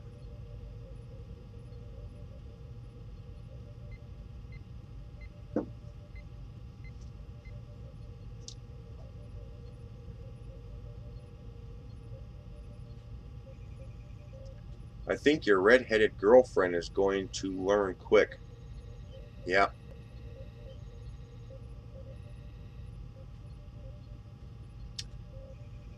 But he'll eventually, somebody will eventually tell him. That's how it works. Somebody will eventually tell him. But it's not a good thing, you know, because you shouldn't have to wait to get into a situation before somebody says, oh, well, I knew that was going to happen. What you need to do is, you know, if you know shit's going to happen, it's your fucking moral responsibility as a human being to get in there and say, yo, don't. You need to not do that. Don't make that choice. You know, I would say something to him on his live stream or on his videos, but, you know, he's not, you know, I don't know. I don't think Redbeard would listen to me. Nobody fucking listens to me. When I tell people, stay away from this, don't do that, don't do this, don't do that, don't, you know, people don't listen to what I tell them. Even though I've been on the fucking platform longer than most of these guys have. But, alright, that's fine. Go ahead, knock yourself out. And it's fun, it's weird, it's funny because, you know, a few years ago, back in like 2011, I tried real hard to get other YouTube channels in on the system, with me. I started a channel called Tread Network, Tread, and YouTubers could send me, other people could send me their videos. I would edit them and I would upload them up to Tread Network to help advertise their channel. It was a channel where we could all put our content together. So if I did a video that got a lot of views and was doing a lot of promotion and a lot of views and stuff like that, people who were seeing my video would come to the channel, see their videos, and that would help their channels grow. Oh yeah, it was a great goddamn idea for about 4 months, and then all of a sudden everybody just started flaking off, and I mentioned it out there on YouTube a few times, you know. I had a few people saying, oh dude, I want to join, and I'm like, okay, well this is what you got to do, this, and this. I'll send you a video that'll tell you what you need to do. Your videos need to be a specific format, and that's what you need to do. I never hear from them, you know. I had a few people saying that they're going to send me some videos, and they'd send me some videos, and I'm like, no, dude, you can't, no. You have to follow this format right here. And they were thinking that they could just take their video and upload it, send it off to me, and I'd upload it, and all they'd be doing is carny barking people to come and subscribe to their channel. And it's like, no, it's not like advertising your own personal YouTube channel on another channel. You got to advertise that channel too. You know, people are going to know right away. People know right away that if you're trying to advertise something to get people to come to your channel, and if you sound like a damn carny barker, nobody's going to do it. You know.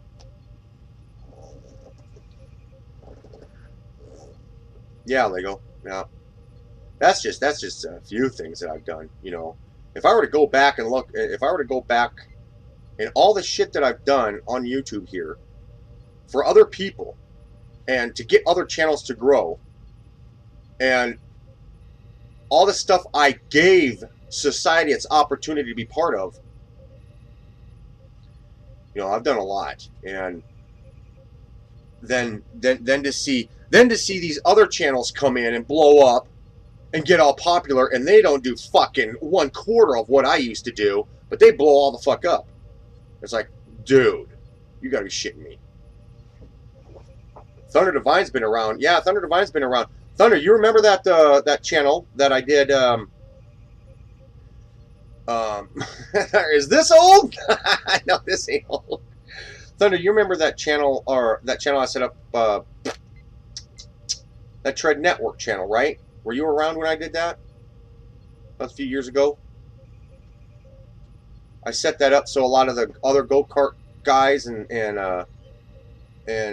mower guys. See, on the channel Tread Network, that's what it's called, Tread. Yeah, I set that channel up so, you know, the mower guys and the other go-kart guys out there who are trying to get their channels to grow, they could become part of it. Fuck, dude, it's just like, holy shit. It's like it blew up great, you know, there for about, you know, 6 to 8 months, something like that, and then it just died out. I contact people and they'd be like, oh, well, yeah, I don't know. I contact other bigger YouTubers to see if they could be part of it too. No. I'm going a different way. It's like, what the fuck, man? It doesn't matter. You know, on YouTube, you can't follow one path. You got to, like, follow 12. You know, you got to do, like, 12 different things, you know. You just don't follow one thing. But, oh well. Yeah, it's lame. I know. Yeah, it is really lame. You know? Like, Jesus. And you look at all of the bigger YouTubers. I mean, the bigger YouTubers. I mean, like millions and millions. They always do crossovers. They always do collaborations. Yeah, they always do collaborations, and they all have the same type of training and all understand the same type of thing, that you got to be in front of the camera, you got to have well lighting, you got to have your editor, because, you know, once you get that big, you can hire somebody to come in and edit all your videos, and you can just do nothing but make content, you know what I'm saying, and just blast all these videos and throw them at your editor, and your editor will edit them all up, you know, so that would be nice. Oh my God.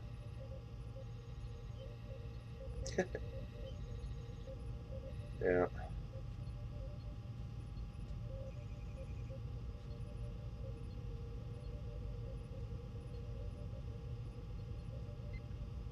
I don't know. But yeah.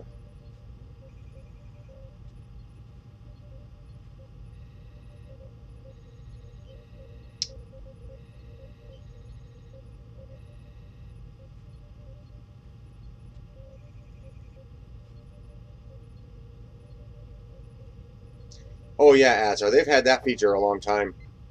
Yeah, it's been on YouTube's platform for like 2 years. Like who's the producer, who's audio designer, who's, you know, stuff like that on your videos. Yeah.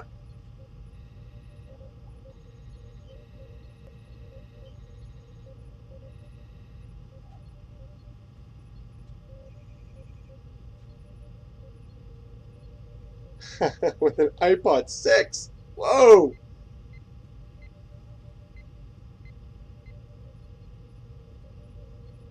I just got it. You just got that? I thought that was sent out to everybody like years ago. I still got something on my platform that I don't understand why I still have it. I got selected. I think it's still there. We're gonna see if I can find it.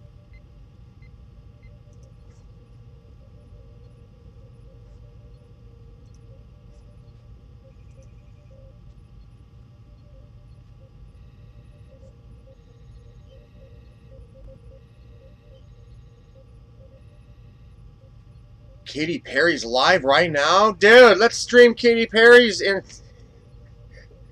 Stream it here.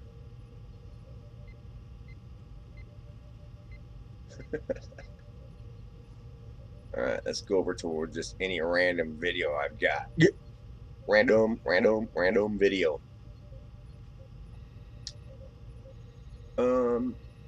Right here. Let's go back to the last one. Aim off of that tree. Ah, okay.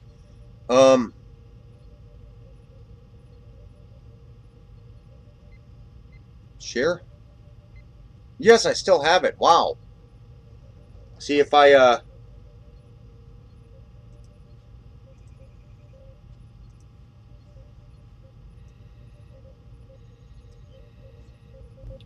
see, we're on my newest video that I uploaded. See, share? If you click on share, you'll see that I've got this GIF thing. GIF. What that is I can click on it. GIF sharing is disabled for this video. Oh, shoot. Okay. Well, anyways, yeah. But you see, you can create a GIF on that video. Let's go down here to something that's open. Here we go.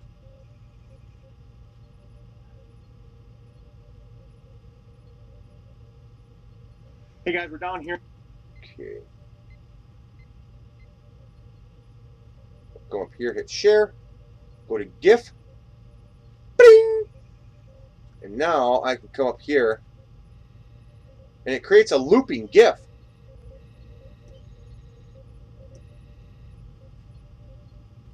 An animated GIF file. So I could be like, oh, come on.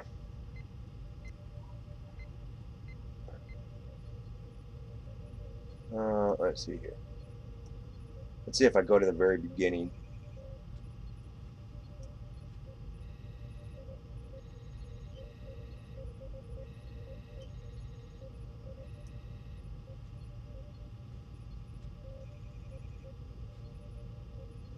Come on.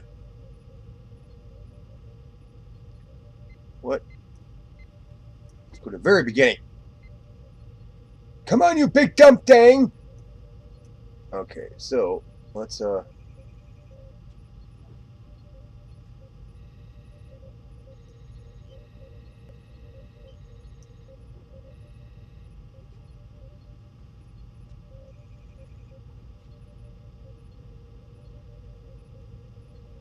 5.6.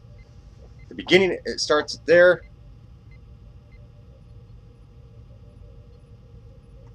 So now I can see like top text.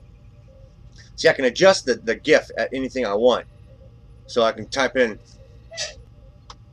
I-B-U-I-L built A-B-O-M-B bomb.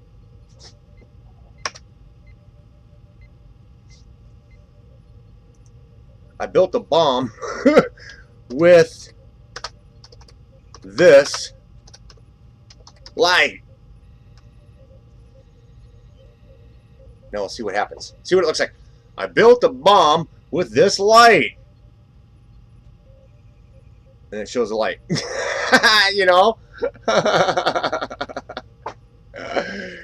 So if I click on create GIF, I can create a GIF. See, I can go into, you know, if I have it enabled, I can go into any of my videos and I can grab like up to 5.6 seconds of a video and have it loop. And then it gets you know, if I hit create GIF, it creates that GIF that GIF in animation.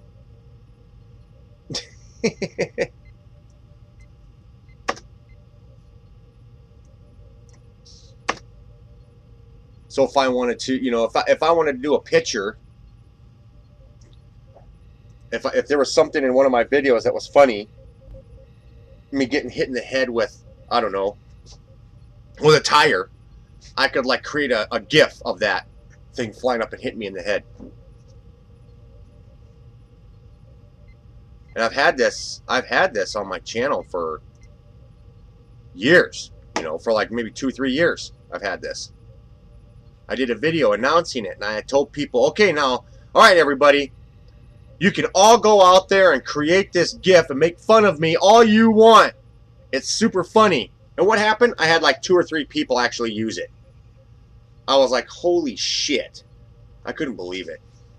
It's like, out of all these fucking haters and all these people who will bitch about me and bitch about the stuff I talk about, that was their opportunity to actually create something and bitch about it. But what they do? Nothing.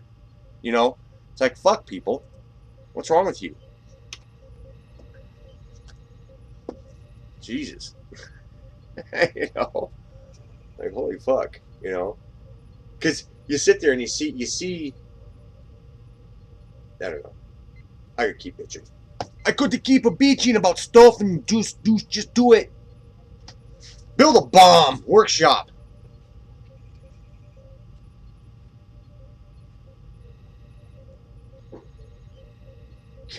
Kart Perry. Yeah. Let's drop everything to watch.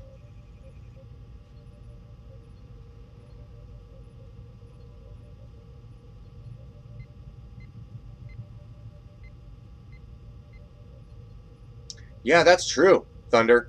That's very, very true. All the clickbait crap out there. But that just goes to show you how shallow people are. You know, people will see something in clickbait and they'll go, you know. I mean, lately, I personally, I mean, a lot of the go-kart guys don't use clickbait. You know, a lot of us don't use that kind of clickbait. I mean, Cars and Cameras don't. Redbeard, you know, Cartfab, you know, all those other guys out there, they're really good at not doing the clickbait thing. You know, I like to think that I'm good at, you know, making sure that I don't do clickbait. You obviously have to create a title that's going to want people to come in, you know, and watch the content, of course. But there's a point to where it's like ridiculously stupid, you know. It would be like me taking a picture or photoshopping a picture of me flying out of one of my go-karts and putting that in the thumbnail, and that kind of shit never happens in the video, you know? I should do that just to piss people off. No. Yeah. Yeah. Yeah, but fake thumbnails, yeah. Yeah, there is a lot of stuff that just has fake crap in it. And for a lot of people who actually obey the system. But yet at the same time, it seems like the only people who don't like clickbait are the people who purposely do not use it. Because there's been some research. I mean, Hank Green, I don't know if you know who he is, but Hank Green, he was talking about that there's been some research on YouTube where people really don't care about clickbait. The mass majority of people out there know that these YouTubers want to be watched and want their content watched, so they'll do whatever they need to do to get people to come in and watch. And a lot of people, the majority of people out there, don't mind clickbait, which I can't necessarily agree with. But do you remember, Thunder? You might have been around. Remember when YouTube was bitching at all the content creators about clickbait? Remember when that was a damn thing? Don't put misleading titles or misleading text or misleading thumbnails up. Remember that? What the hell happened to that mentality? You know, really, what happened to that damn mentality? It's like one minute they'll be against stuff, and then the next minute they'll be like, oh wait, no. It's like, you shitheads, make up your damn mind and stick with it. People are people no matter what. You know, people's mentality don't change. Our habits don't change. The same things that piss us off today is the same stuff that pissed us off 400 years ago. You know, it's not that big of a, you know, we don't change. Mankind doesn't change. Our ability of our information and what we use with our information and our tools and stuff like that, that might change. Yeah, but it's not something you dictate your platform on, you know. Of course, I'm not on the total inside, so maybe there's stuff that goes on that, you know, we don't know about. You know, but I can tell you one thing. 1 minute YouTube will be all bitchy about it. I mean, same with Google. Google's the same way. Back in the day when AdSense, when you first set up your AdSense, they were opening AdSense up to all the YouTubers and all the people, and you could put AdSense on your channel or on your website. One of their policies was you could not put your ad code on a page that had iframes. You couldn't do it. It was against their terms of service. You couldn't put your ad code on a site that had iframes. Oh, but now everything is iframes. Google actually uses iframes to deliver their ad code.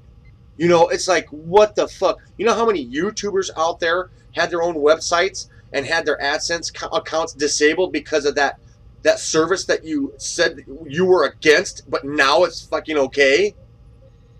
Shit. And same with YouTube. You know, they were like, people don't like watching long videos, so upload videos anywhere between 3 to 5 minutes long. So everybody started doing that. Well, then they come up with this stupid mentality. Oh, wait.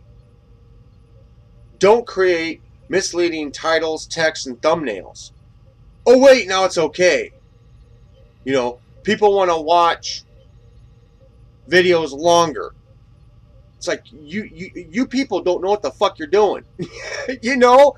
I mean, I've had access to YouTube Partnership for a long time.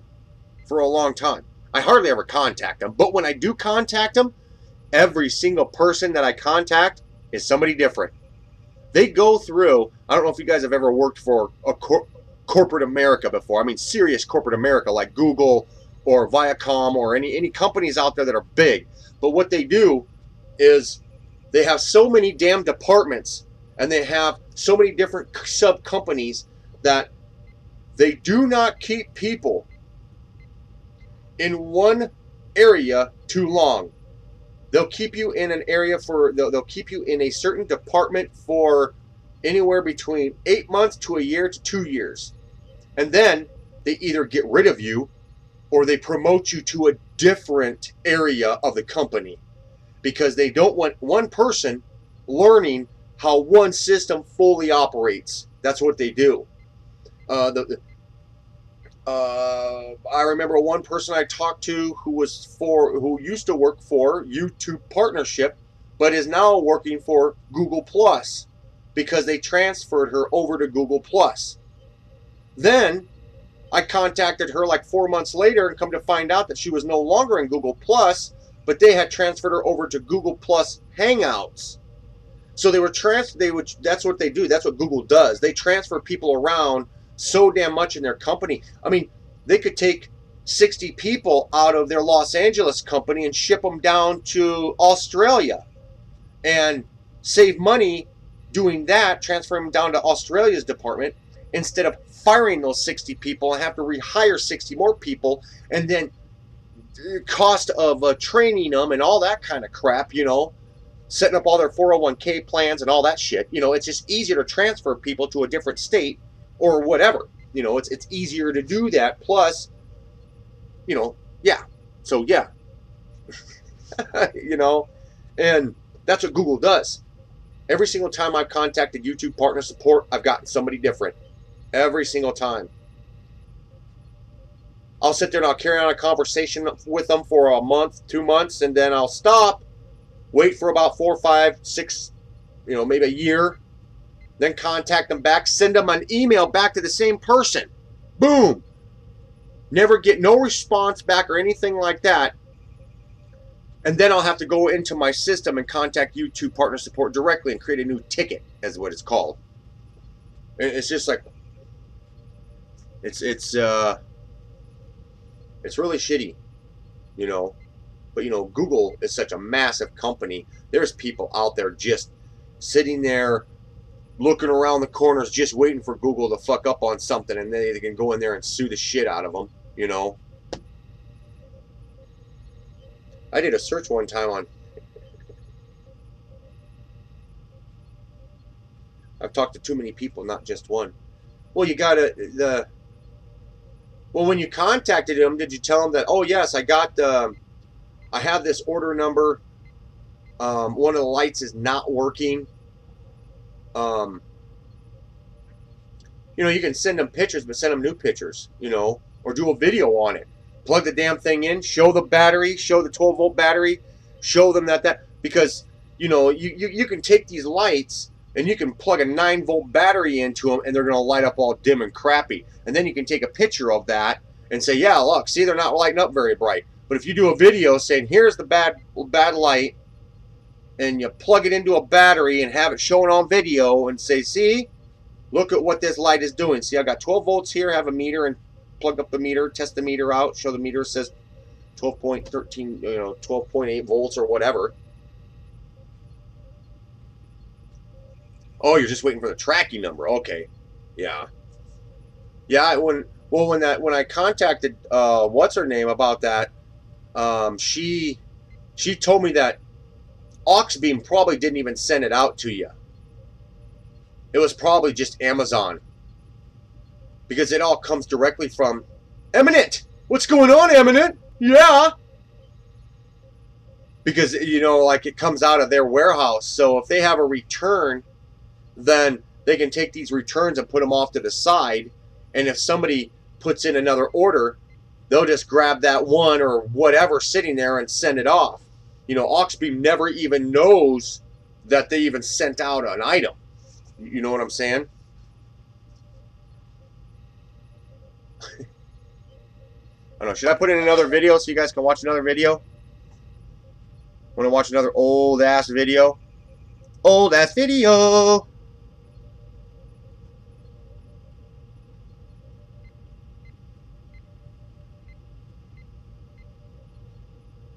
There we go.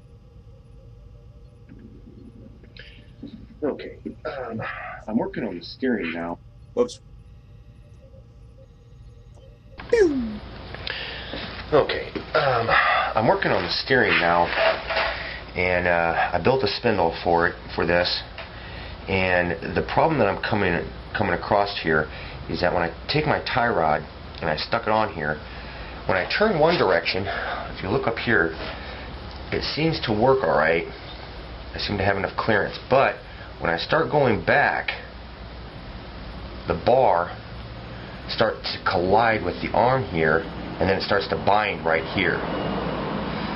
So I'm not too sure if I should, well, I was thinking about maybe bending the spindle up to make it so that doesn't do that. But what I think I'll do is I'll take this off and then take the bar up to about this part right here, and I'll probably bend that up. So that way it'll lift the bar up more, so that way I don't get that kind of collision up there, and then I start getting binding down here. If I keep going, I'm going to bend my 5/16 tie rod connector right here. So I think I'm going to do that. And yeah, so it's a problem that I've got right now. So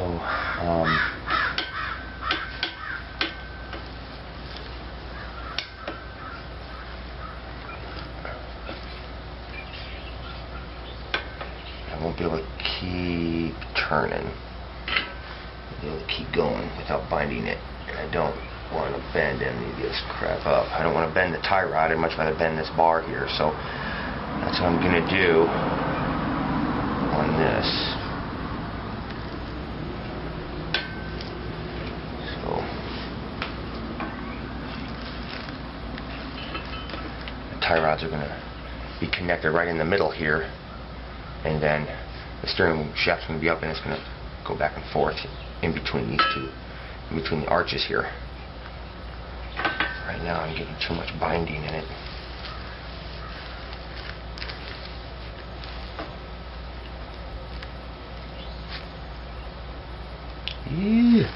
Yeah. Okay. Alright, well, this is what I did. I tried just putting that one bend in, but it didn't work. So I had to put one bend in about I'm gonna go up 2.5. Yeah, about 2.5 inches. Put a bend in it, and then from that point I went up another 2 inches, or 2 inches. So this is 2.5, and that's 2 inches. And then I put a bend here at 2.5, and then went up 2, and then bent it again. Now when I go to put it on,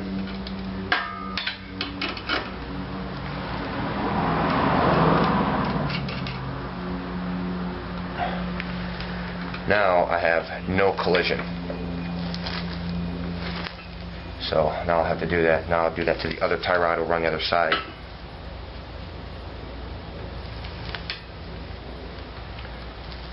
Yep.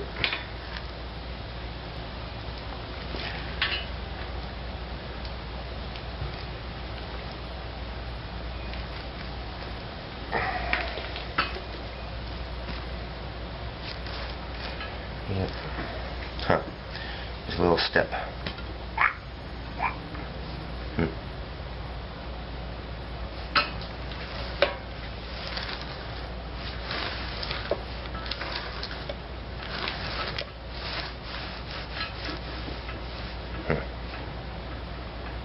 There we go. Well, alright, I got the spindles and everything done today. And I did figure out how to bend the rod, so I had to make 2 bends in it, like I showed you earlier on. But this seat right here is the one that I decided to put on there. It's just it's a fishing seat that goes in a boat. So that's what it is. And it was pretty decent. It cost me about $35, something like that, to get. And I built a frame under it, like you've seen in the other videos. I'm going to show you something here. I was thinking, now this is before I even got the seat. I was thinking about putting a piece of angle iron right here and coming down and connecting it, you know, and putting that in the plans and everything. But since I got this seat, I think what I'll do is I'll just use a smaller piece and stick it in like that, and then weld that in. I wasn't really too sure. And this seat, I mean, it's really comfortable, and I'm glad I got it. You know, it looks dorky as hell, but man, I tell you what, it's nice. But so what I think I'm gonna do, depending upon what type of seat you guys are going to want to do, if you're going to want to build your own seat for it or whatever, then you can take a piece of angle iron, you know, put a nice steep angle into it, or a nice, you know, long angle into it. But what I'm going to do is I'm just going to put smaller pieces in here just to reinforce this little neck right there. So these pieces that's going to reinforce this, I will leave that out of the plans, so it'll dictate what type of seat you want to put on there, you know, on this. So, man, I can't wait. I can't wait to get this thing going, because I took this out into the street earlier on. Just tied the 2 tie rod ends in front together with a piece of, you know, with a zip tie. And I took it out and started running down the street with it. And it was fun, man. This thing is gonna. Man, geez, this thing's going to be a real fun little thing, too. But, yeah, so I'm just going to leave this support, whatever support that you're going to want to do right here. I'm just going to use a simple piece of angle iron. I'm not going to deal with cutting a whole chunk like this and welding it in, you know, a whole 1x1 and 0.095. I'm not going to bother with that. I'm just going to take a real simple piece of angle iron. And a lot of people tend to underestimate angle iron. Stuff's pretty tough, you know, so don't be afraid to use it. Yeah, so then I'll be able to do the next one on the other side too. So, but that's not going to be till maybe tomorrow. Also tomorrow I'm going to work on the steering. The shaft is going to come up. It's going to come up at about 60 degrees. So, yeah, it's this is going to be a fun machine, man, I tell you what. And yeah, okay, so I'll throw this out, and this will be video number 3. So, okay, see you guys later.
Dang it. Okay, test. There we go. Eminent, I don't know. The springs that are on my trailer, it all came as a big kit. I would show you the video on that, but I'd have to look around for it. But yeah, it all came as a kit from trailerplans.com, if I remember right. I think that's the site. I contacted the guy and I got that, and yeah, the trailer springs, the axle that I've got is rated at a 35-pound axle. That's what the axle is rated at. So whatever the springs are, the springs must be a little higher than that, so that way they can handle that kind of stuff.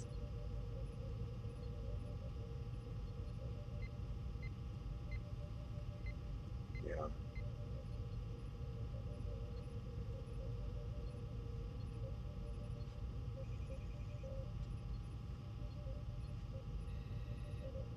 They have bumped up many of my videos. They're not even that good.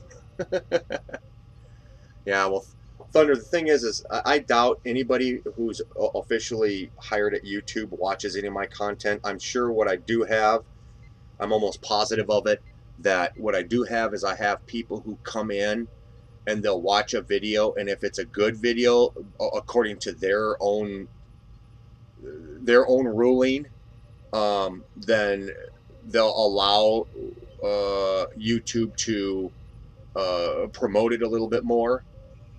But you know, like the videos were you can clearly see that, like the video the other night, a few weeks ago, that I posted, and Atsar saw it. The video where I posted letting everybody know that I was going to do the raffle on YouTube for the LED lights. That video didn't even get 150 views, and it was up for like 2 or 3 days before I went live with the raffle, which told me straight out that somebody who works for YouTube or is like part of the YouTube Hero program or some shit, they came in right away, saw the video, and automatically classified the video as not viewable by more people. You see what I'm saying? They knew that it was going to be I was going to be using this system for a raffle to generate income, obviously, for the channel and for my builds, and they disallowed it to happen. Yeah, Atsar saw it. Atsar was the only one who actually contributed in that raffle, because he was the only one. Nobody else did. And if the video would have gotten a lot more attention and went out to a lot more people, there would have been a lot more people there.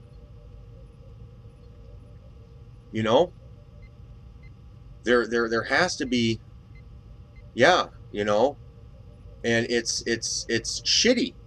They should not have a person or a group of people who turn around and can complain about a video to purposely drop it down. You know what I'm saying? It's like whenever you try to make money off of YouTube or anything like that, they prevent it. It's like not YouTube preventing it, the viewer, the person who's complaining off the YouTube, or the person who's on the back end who sees it,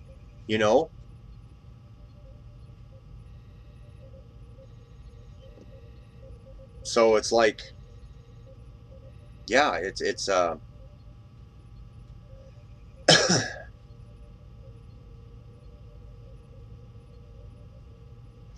yeah. But how? Think about it. If you've dumped so much time and so much energy into fucking videos, learning how to edit a video, learning how to present the video in a fashion that people can understand it, and making it fast, so you can even tell looking at some of my older videos here. Some of these videos that you watched on here was when I was editing with Windows Movie Maker.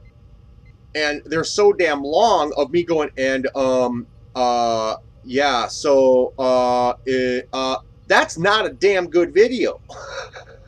So to get rid of all that shit, I had to get myself a better editor So I could go in there, I could wipe all that shit out. I could put in, you know, picture in picture, put text in, you know, especially like these live chats right here. You know, you take these for example. I mean, who does, out of all the building community there is, who does live chats like these? I've gone out of my way to purposely learn this, to apply it so my content's different. But do I get rewarded for that? Does 4,000 of my 37,000 subscribers get the notification? No. So, you know, and then I'm supposed to be happy. I'm supposed to not talk shit about YouTube and not talk shit about it. And then that gives them the okay to suppress my content even more, which, you know, that's just backwards, half-assed backwards. It's a backwards way of operating. You know, no parent, if your kid comes in saying, "Oh God, I hate my car because the tires are always, there's something wrong with my car," you as a good parent's going to go out and try to figure out what's going on. You're not going to turn around and say, "Oh, really? So you don't like your car because it rides too rough on the road? Okay, well here, I'm going to take the fucking seat out so you know how much worse it can be. Oh, wait, you don't like that either? You're going to come in and complain to me about that? Here, I'm now going to take the rubber off the tires, and now you can see how bad it is. Oh, wait. I'm going to take your car completely away so you can see how bad it is." You see what I'm saying? No, you don't do that. You fix the damn problem so the people can be happy about what you have provided for them. You know?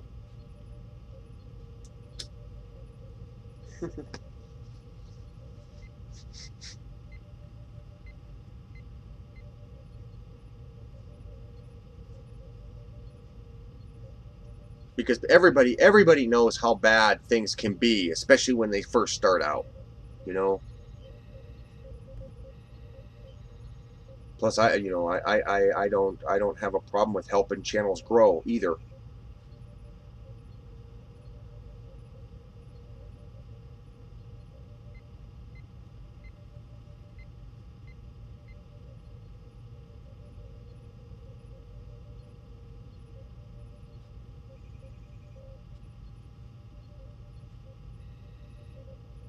Whoa, Eminent.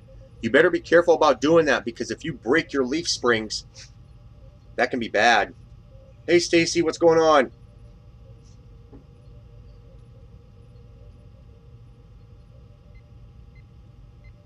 Stacy, you're following me over there on Facebook, aren't you? Didn't you contact me on Facebook about something?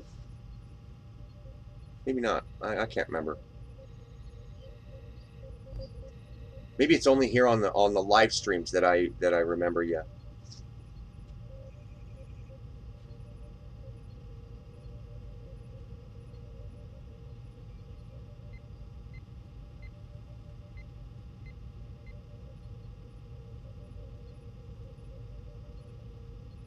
What? T-Man, I have noticed something going on. If I go to a channel with one account and look at the comments, I see a whole different type of comments if I visit the same channel with a different account. Stacy, oh. No, it's not me. Okay. I mean, I know at least it was only in the field. Oh, okay. Yeah. Just be careful, because when you break a leaf spring, then that kind of affects the entire trailer, and you know it's a pain in the butt to find just one dang leaf spring. You know, just one leaf. You know, you have to just buy the whole dang thing. Oh, I have in the past. Okay.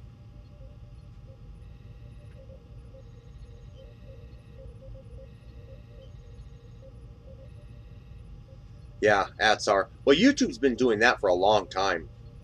It's customization of the viewer. You know, I can go to YouTube's homepage and I can see all these different build channels and stuff like that based upon my subscribers and based my subscriptions and my view and the other videos that I watch. But you know, sometimes you can get in there and watch, you know, so the videos that are all showing up to me are all specific to my cookies in my computer. That's how that works.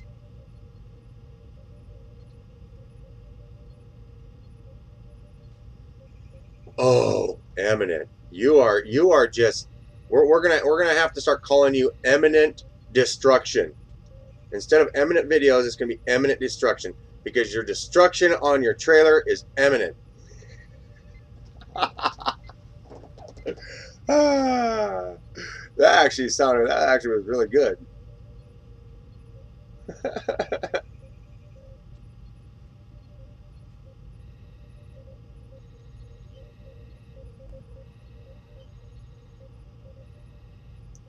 The newer channels are getting filtered, really.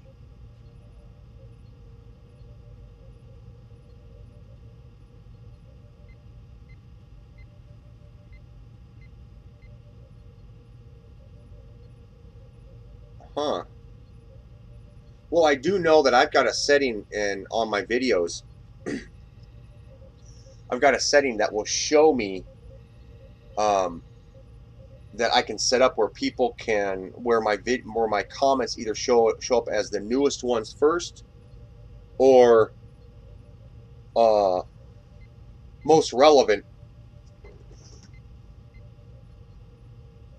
So like if people come in, like if somebody makes a comment on a video and other people come in, they thumbs up it or they respond to that comment, then that comment will be the top comment. Or I can set it up to where the comments are it will always display the newest comment first, the latest comment. You know, so if somebody came in just 10 minutes ago and made a comment, that's what will show first, and etc. all the way down the page. But I haven't noticed comments being different. Of course, I've never. Now that you say something about it, I'm going to be looking for it to see if that's true. Under my subscription filter doesn't even work anymore. Yeah.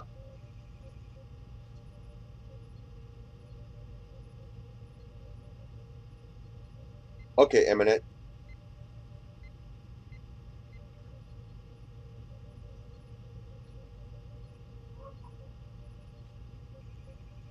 Oh, really? Wow. I'm going to have to check that out.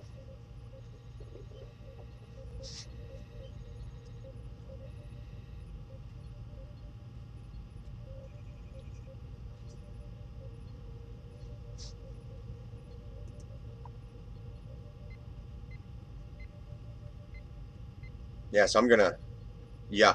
I'll send you guys out emails tonight.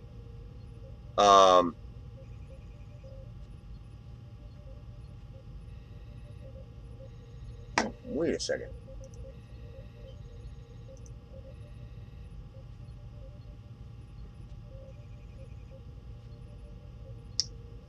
Steven didn't even send me his email.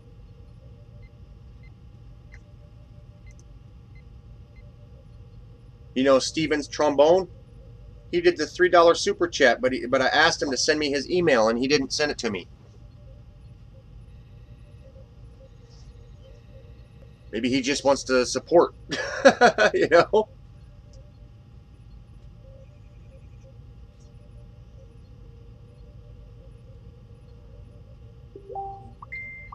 Okay.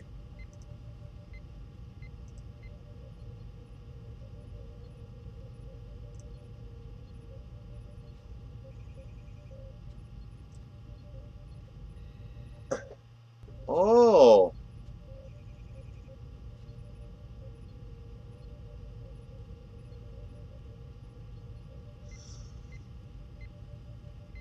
I see.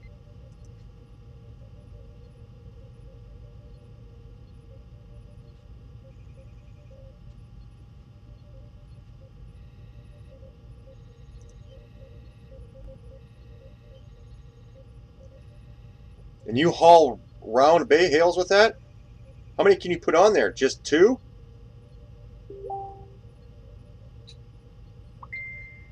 Bing, bing.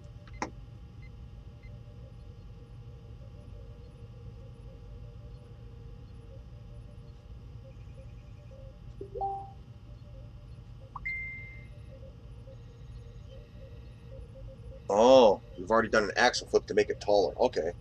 Well, that's pretty cool.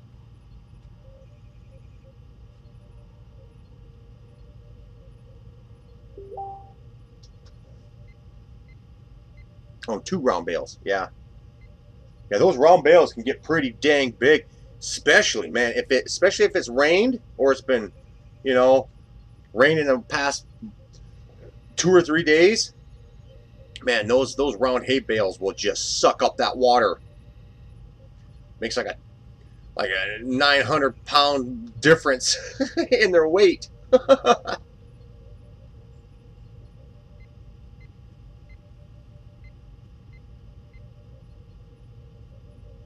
Stacy, how do you do a super chat from my iPad? I'm not really too sure, Stacy.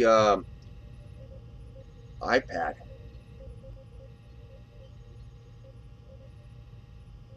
I'm not really too sure. I would think that if you can type text, it should be right below the text, maybe. I don't know.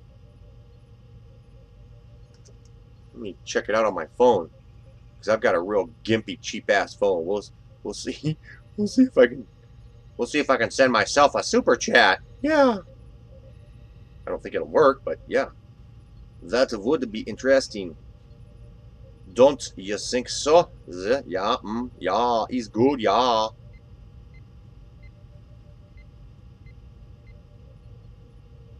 What? That can't be right. What the? Yeah, that can't be right. Wow, that's weird. I'm looking at my search results for my channel, and the YouTube, the live stream that I did last night says that there's 6 people watching, but I doubt it.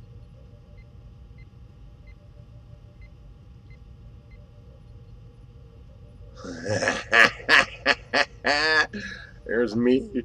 Okay. I gotta stop that. Let me do this.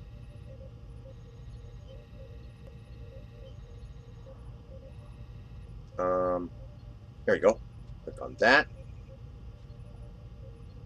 Okay, I can see my...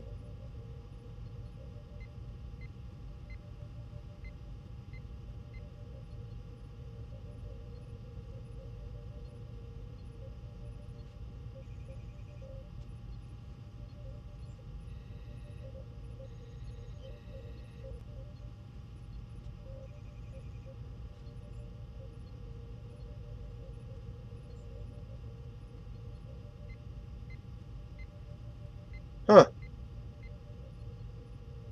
Yeah, it doesn't look like you can do a super chat from a mobile device, because my phone's not showing it. I'll click, I can see this chat.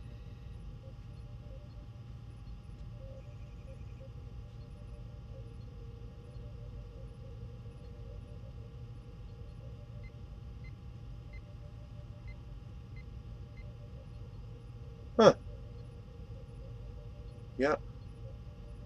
Doesn't look like you can do a super chat from a mobile device. At least I can.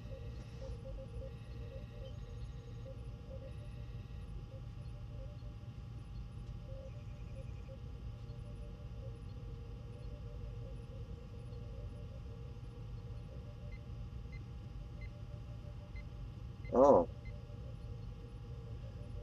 Yeah, huh. That's a good...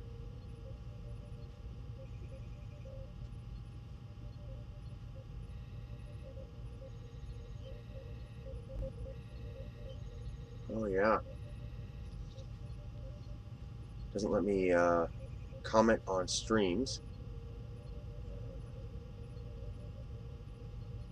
That's our... Huh.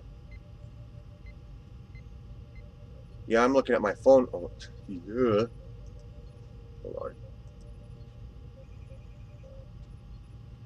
Yeah, I'm looking at my phone right now. Now watch this. See, it shows the it shows the live chat right now. And if I want to type text, I'll tap that, and it shows me the chats. And then let's say if I want to type something, I can tap that and then type something out. But you see, it doesn't.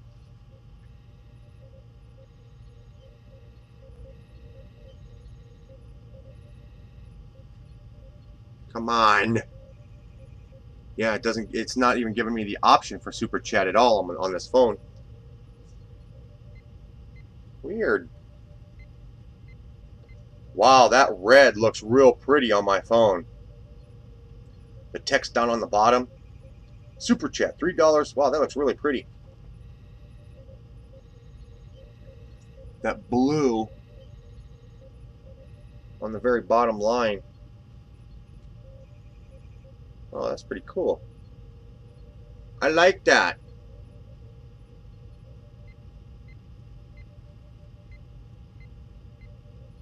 Huh.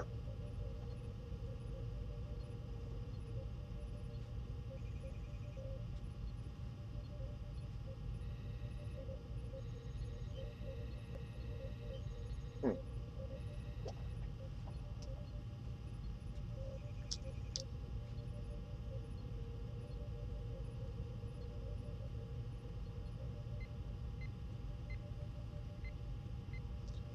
Or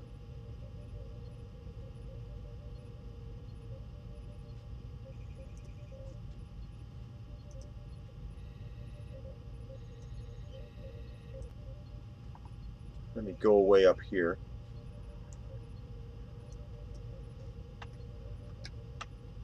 Oh yeah, okay, it's still there. Here. You might be able to click on this.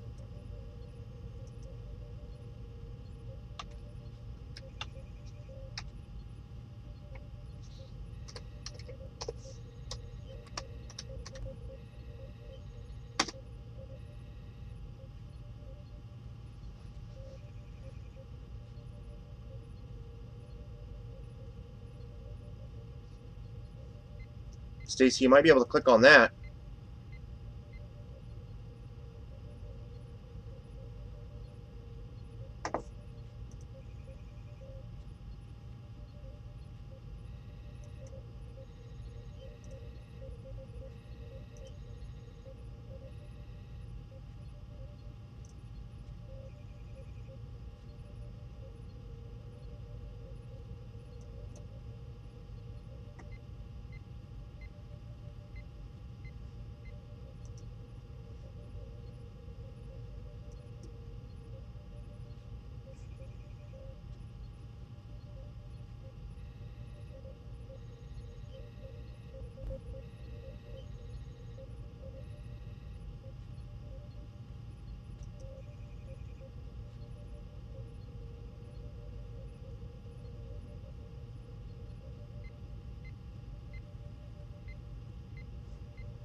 Yeah, the money sign is next to my send button.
Yeah, I don't know. That that link that I posted.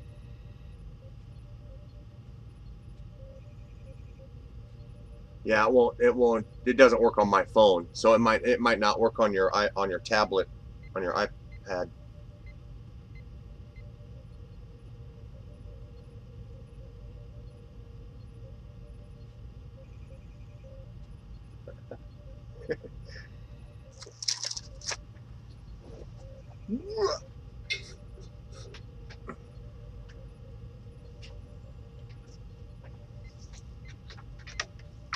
It's gonna blow.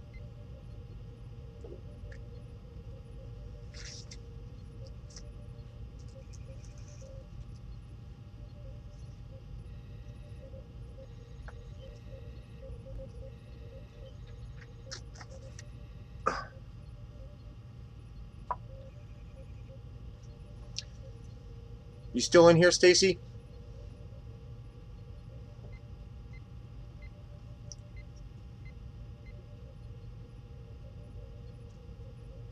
Ah, I'm all out of.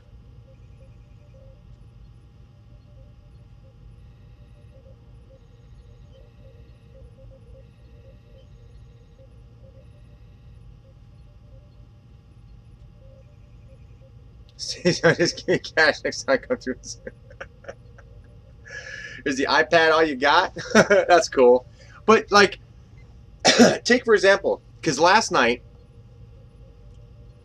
we had a guy in here who was kind of barking about how it would be bad, how it sucks for YouTubers to turn around and ask for money for their content, you know, for doing their videos and stuff like that. If Redbeard's Garage were to set up live stream and he were to do super chat or do a Patreon, wouldn't you contribute to that?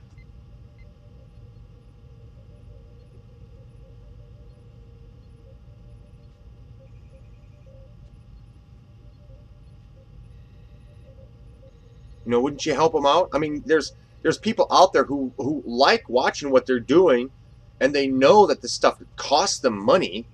They know what they do is going to cost them, because very few people out there just get, like, you know, like Cars and Cameras. I mean, they're like spoiled little brats. They get everything fucking handed to them, you know, and you know. So when Cars and Cameras, if Cars and Cameras ever turns around and tries setting up a Patreon, or turns around and tries doing any of these super chats, you know, yeah, they might get a lot of people at first helping out, but over time they're going to start realizing that, wait a second, these guys, they don't really put very much money into their builds, because everything's always taken care of by the company. So, you know, why why should we send you anything, man? Plus, on top of that, you can tell by the way they live that they're obviously not hurting. Look at the cars that they drive and shit like that, you know. Yeah. You know, Stacy understands that. It seems like, you know, the people who understand life understand that these YouTubers do need help, you know. And, you know, most people out there, you know, are like, yeah, you can help out your family, but, you know, you kind of want to help out other people. You know, you're the type of person that you want to help other people out, you know. And there's lots of people that are like that. You know, it's not like the YouTubers turn around and take advantage of anybody, because most YouTubers out there, you know, you got a damn reputation to live up to. You know, if there was a channel and they had 5 videos and they're doing a super chat, and they're doing a chat and they're asking people to super chat, you know, that's pushing it. That's really pushing it. You know what I'm saying? You cannot expect any type of outcome from something like that, you know. So, Stacey, I hate CNC. Yeah. Yeah. It's not a. I can kind of, you know, it's. I sit there and I thought, you know, it'd be really cool to be completely supported, you know, by a company. But you know something? It's not really all that great because your viewers cannot associate with you very much at all. You know, they really can't. You know, and most of their viewership comes in from all these people who are either really damn experienced, and you can tell by the comments, because I've seen some of these comments that a lot of these people make, and they always give them suggestions and stuff like that. And those are people who know what they're doing, but they're just watching these guys out of spite. And then you've got the big fanboys who are like, dude, this is the greatest channel ever. I love you guys. I watch every single video you put out, blah, blah, blah. But when Cars and Cameras turns around, they try to put people to the test. Yeah. And you know, everybody knows that they don't need, these guys don't need the help. They didn't need the help from day one. I mean, John's dad is he works at a hospital. I think he's like head neurosurgeon or some shit. He's some surgeon or some doctor. You know what I'm saying? So they obviously, and look at the house they're living in. Yeah. So it's I don't know. I feel sorry for these guys because they're blowing up so damn much, dude. It's gonna fucking hurt them. They either need to seriously figure out a way to sustain their content off YouTube, or YouTube's gonna fucking destroy them. You know, and both of those guys seem to be, you know, they seem to be nice guys. You know, straight out, heartfelt, nice guys. You know, and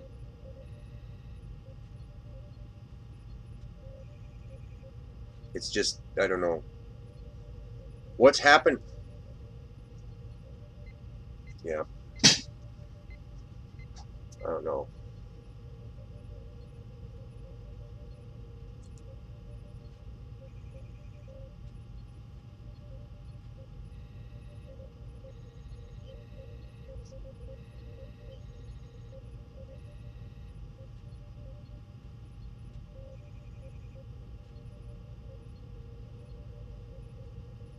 Oh, wait, what was that?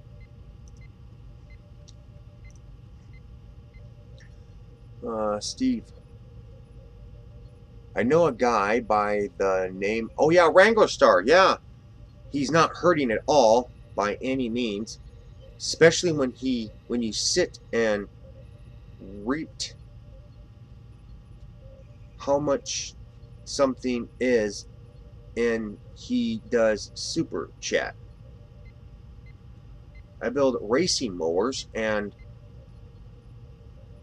I use a lot of the stuff I learn on YouTube about carts. Yeah, yeah, yeah.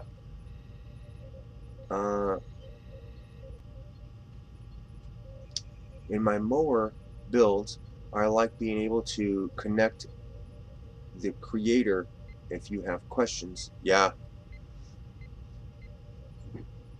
Yeah, that's another big thing, you know.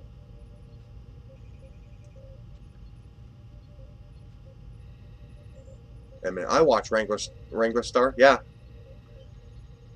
Yeah, boy, he's done a lot of stuff. Josh, 4 hours so far tonight. Oh, really? Oh my God.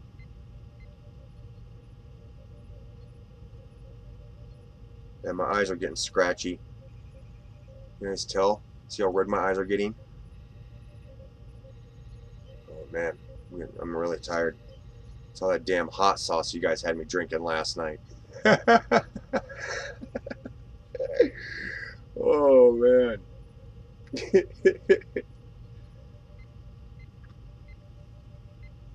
need to get some more coffee too. There are kids who scratch their ass and make hate videos, and YouTube promotes them even more. Yeah, that might have been pretty true up until just a few months ago, but YouTube's gone on the fucking ban hammer. You know, they are the goofiest video gets unmonetized. You know, I luckily, you know, if I go into my content and I look through all my videos, I've only had one video unmonetized by YouTube's system the way it works, which is telling me obviously I'm doing something right, and I have been doing something right, you know. Even my videos where I'm like bitching and yelling and, you know, stuff like that, you know, where I talk shit about something, you know, even those videos are still monetized. You know, it's, I don't know. Maybe it's not political. Maybe I should start doing political videos.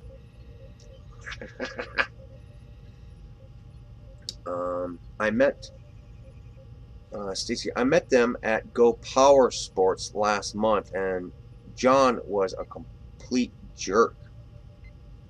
He was? Wow.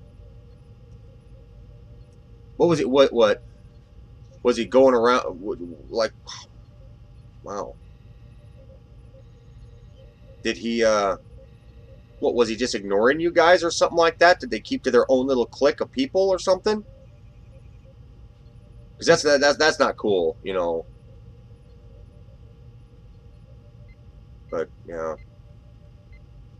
I know people that a lot of people don't like are the kind of people that I get along with. You know, so I can kind of fit into any type of crowd there is. You know, you got you know, this crowd over here. You got like, I don't know, you could call it the same as like in school. You know, you could I can hang out with the preps.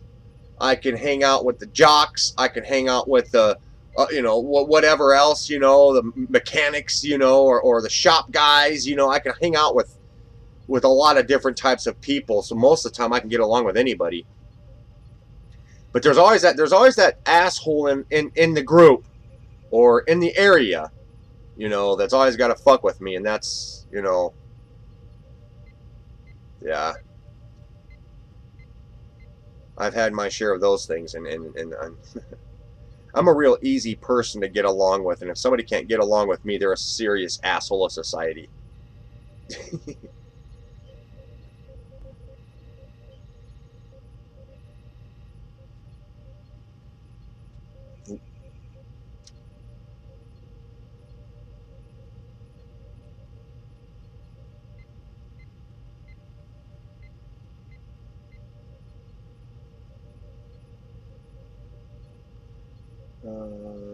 I'm trying to catch up on comments here.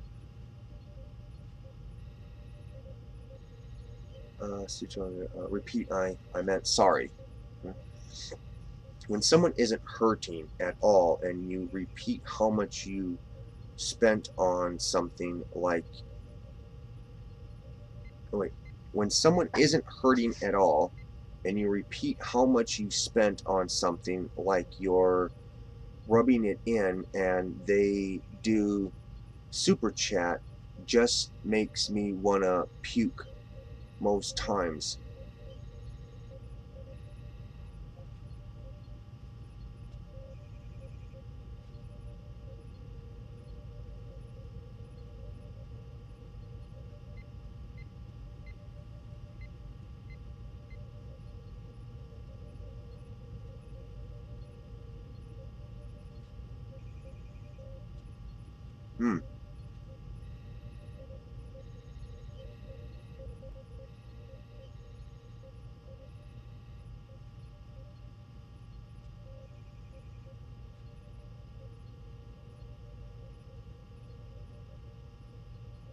I'm gonna do super chat.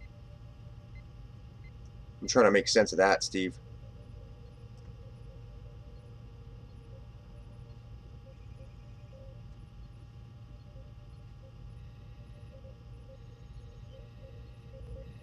How can I get my channel kick-started?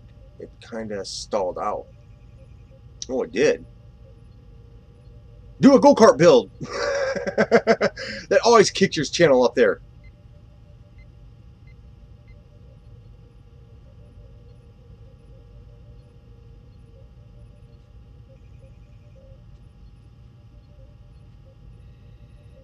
Oh yeah, one Pug live. I've had Pug on my live streams before.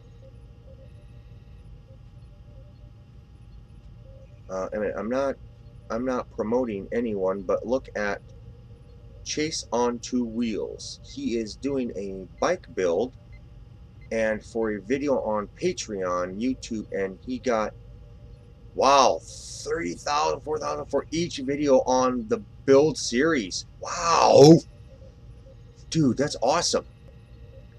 Isaac was cool. John didn't want to talk to anyone, even the kids, unless he was on camera. Steve, one pug life.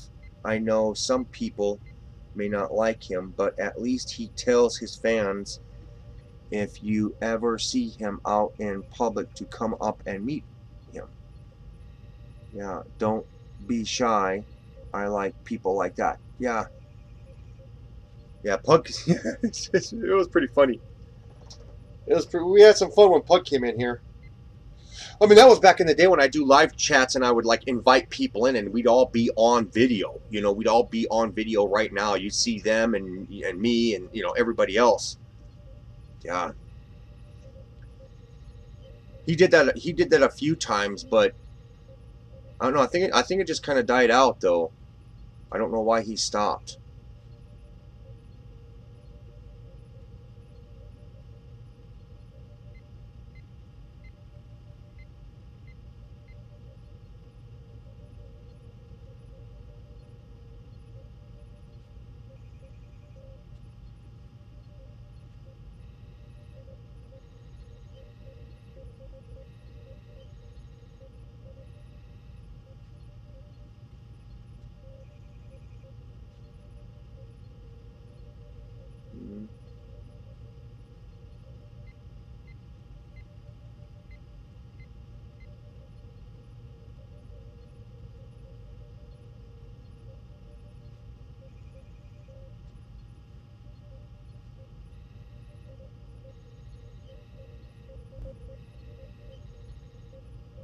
Yeah.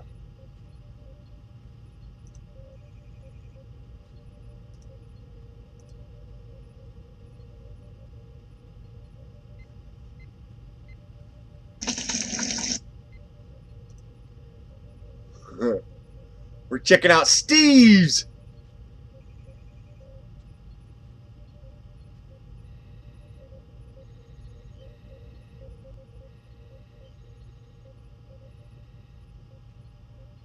Yes. Hey, wait, Steve, didn't you come in on my live streams a few times?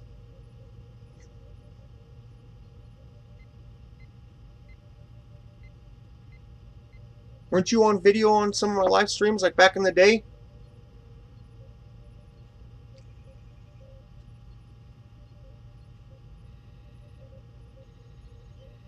Steve, did you see Pug's sidecar? Oh, dang, no, I haven't. Somebody mentioned that last night, too, about Pug's sidecar, and I should go check it out. No, I haven't. I totally forgot about it until you just mentioned it.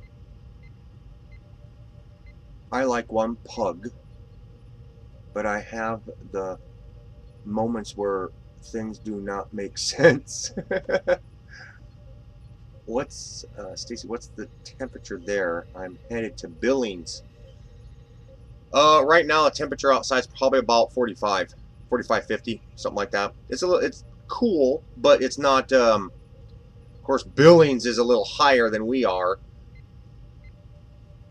So, yeah, the temperature will probably be about, well, if you get there tomorrow morning, yeah. It's not like cold or blizzarding or anything like that. It shouldn't be.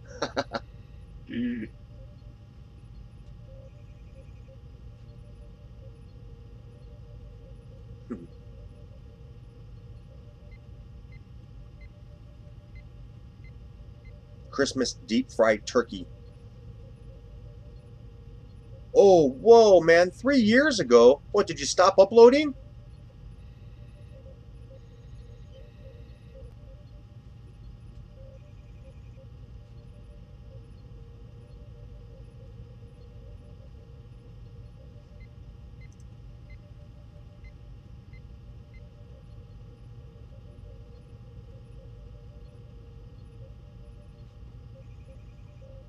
Whoa, Dave's Farmer Friends, MPG. What? Holy cow. Dude. Wow. Steve, you've got an old channel. 2009.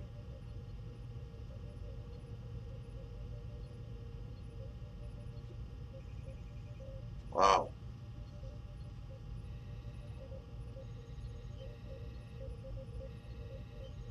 Yeah, I like to work and get it done and not mess around. Yeah. Yeah. I have those times too. Uh,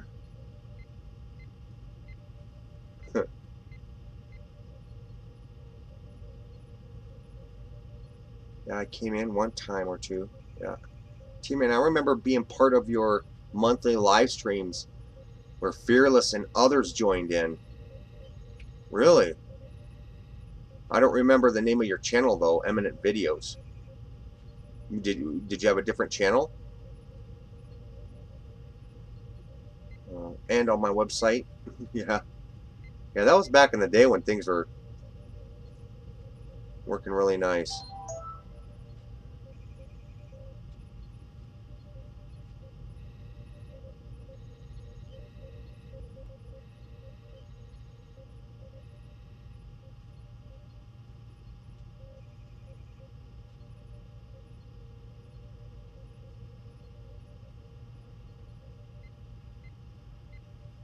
Oh.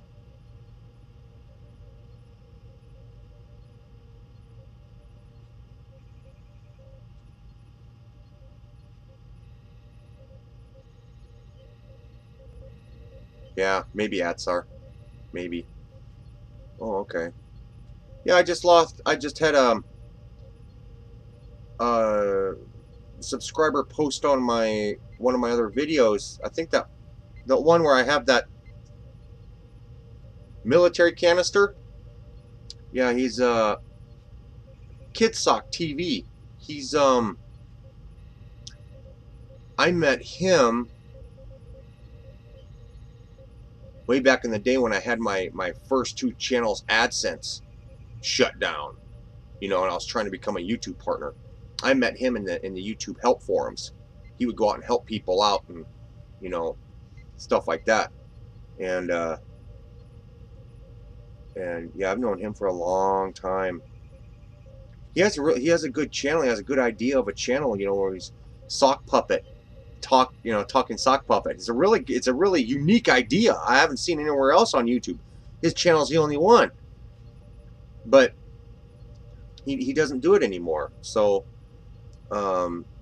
yeah, he replied. He says that looks like a, you know, remember when I asked about the tank, that tank that I've got, or not tank, the 155 millimeter, you know, the canister. He says that looks like you might get a good chunk of change for it. Plus, that would work well as a Blade Smith oil quencher tank. You know, like if I was making blades, I could put it down into a tank because the tank's nice and long.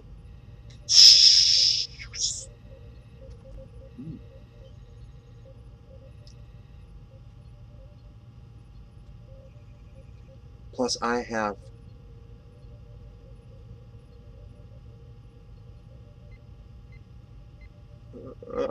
Steve. Plus, I have language that ain't for young viewers. When something didn't go right. I broke my fan shroud on my 2002 Envoy by smashing a wrench to it by getting pissed off by changing the fan blade. Yeah. Oh, fan clutch.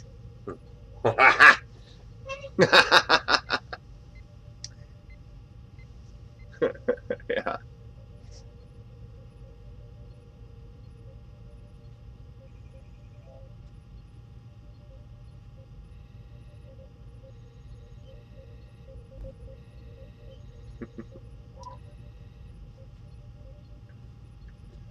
Oh.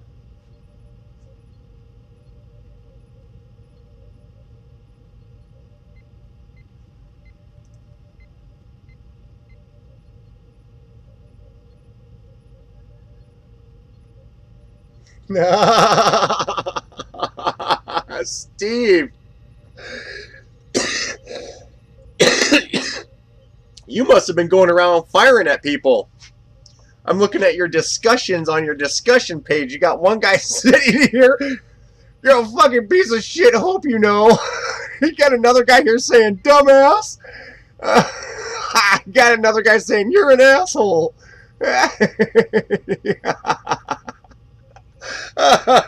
Steve's going out being a meanie to all these people. Oh, they're all negative comments. Holy cow. Oh, okay, except for Sweet Rose Sings.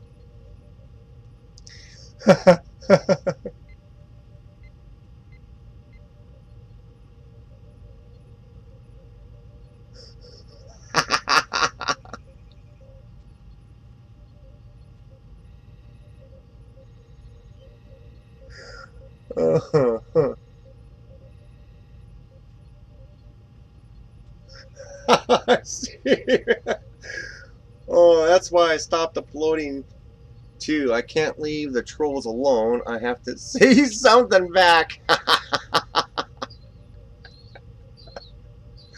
Well, I gotta hand it to you, man. Most people create fake accounts so they can go out and bark at people and stuff. I mean, I don't do it, you know, but yeah, that's mad respect to you on that one.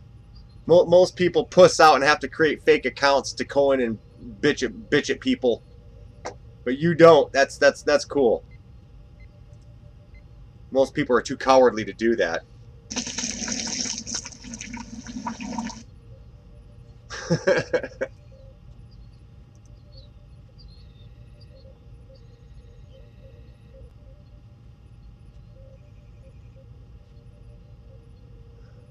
Eminent. I don't swear unless I'm absolutely pissed.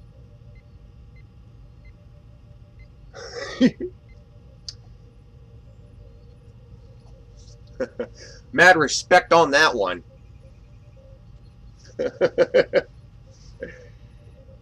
I know.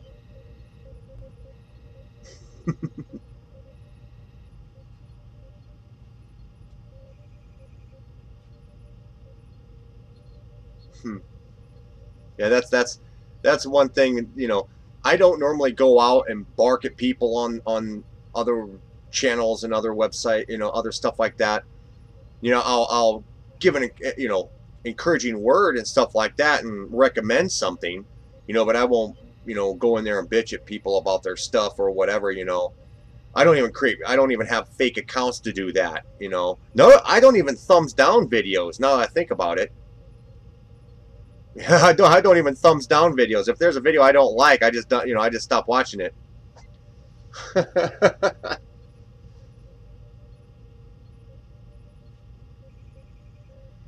Yeah. Banggood wrote me back.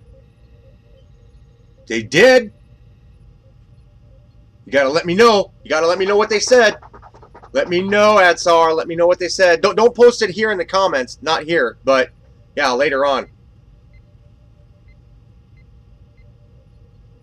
The only channel I fight with is this one.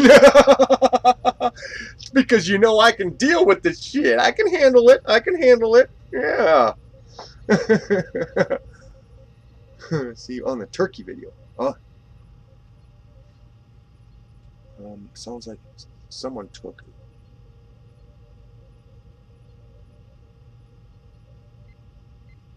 I had a troll come and say I was wearing pink slippers when it was my sisters who was standing on the other side. You can see clearly. Oh. On the turkey video. Oh.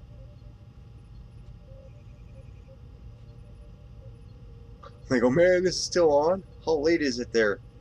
It's 8. It's going on 9 o'clock. I'll probably shut this down at 9 o'clock, you guys, because I gotta go upstairs and shut down, eat something, and then shut myself down.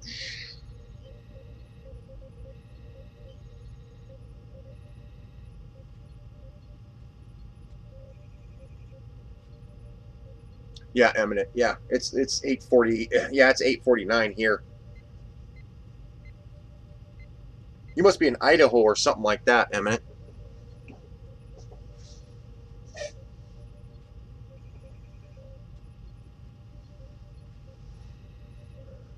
Josh, 9:49 here. Now, Josh, you're in Missouri? Is that right?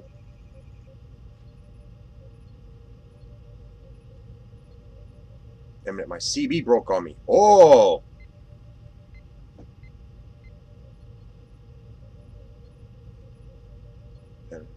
Oh, you're in Wyoming. Okay, you're just south of me. Okay. Yeah, Josh is out in the Midwest. They go, you all have a good night, guys. The only reason I came back is because I got up for some water and decided to see if you were still on. Okay.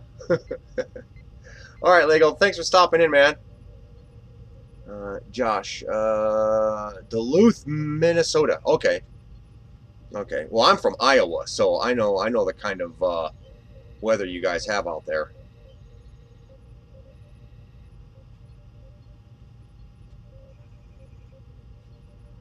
Steve, I can't remember if you got your furnace thing fixed in your house. I think it was like a year ago or something. Yeah, the upstairs, well, kind of. See, we did get it fixed, and we got that fixed. We got that. We got the mechanism. And I did a video on where I plugged it back in there, you know, and got the whole furnace fixed. So it worked okay for an entire year. And then the damn thing went to crap again, and Crystal was just like, she was getting mad about it because, you know, there were times when it would work and then it wouldn't work. You know, it was just like, what the heck? We'd have to turn it off and on, off and on, off and on. And then finally it got so bad that we contacted the bank about maybe trying to get out an equity loan, and the bank said they could do it, but what we should do is we should try contacting the Department of Housing and ask them if they have any funding available. So we went down there and we asked them, and they helped us out. I mean, we still had to pay a good chunk of money, which is one reason why we're fucking up to our ass in credit card bills. But they came in, and along with us, they helped fund it too. But we got a whole new furnace. Whole fucking new furnace. And yeah, that was a lifesaver right there, because that was right before winter. This winter. And this winter was cold, man. Wow, it was crazy cold. But yeah. So yeah, we did get that. The furnace fixed and totally scrapped out and thrown out, and a new one installed. But the other furnace that we have downstairs here, that the previous owner installed in here, was working just fine. But then this winter, when I was using it, because, you know, the furnace upstairs does not blow down here. So there's a furnace upstairs, and then we got a furnace downstairs here. And this was like our emergency one. If we lost heat upstairs for a few days and we couldn't get the furnace to work, then we would be moving downstairs here and sleeping down here in the dirt, you know, amongst the bugs and dust and shit. So this is kind of like our emergency place down here. But now this furnace is doing the exact same damn thing that one did. So I don't like that. Crystal don't like that, because now the emergency stuff isn't gonna work. You know, now when I turn the thing on, you can hear it, and it clicks 3 times, but the fan just keeps running. The damn thing just keeps running. The flame will spark, and then it doesn't stay lit. It's like, shit. God dang it.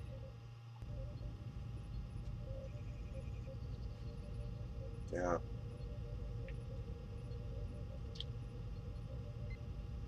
I like by someone, his AC fan went out in his central air unit, so he laid a box fan on to keep the hot air out.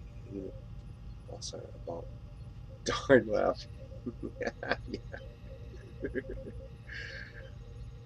Steve, I live.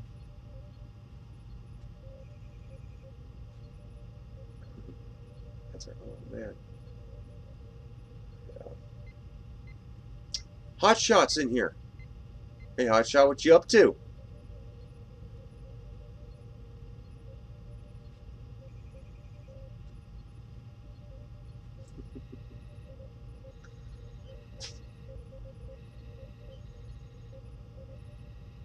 Check the fuel for. Yeah, I know all that. I know all that. It's just not firing up. I don't know what's going on with the damn thing. It's just, you know, you see the ignition happen, but it doesn't stay lit. Yeah.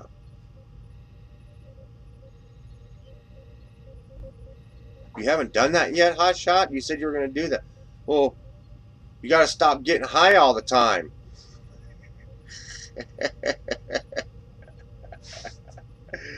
Hot Shot came in here the other day going like, dude, I'm so stoned right now. Blowing smoke.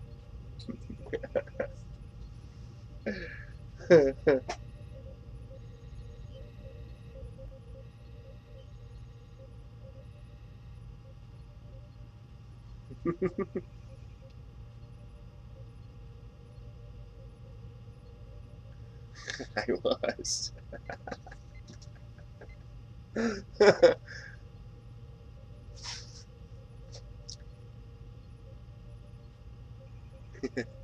That's those words, too.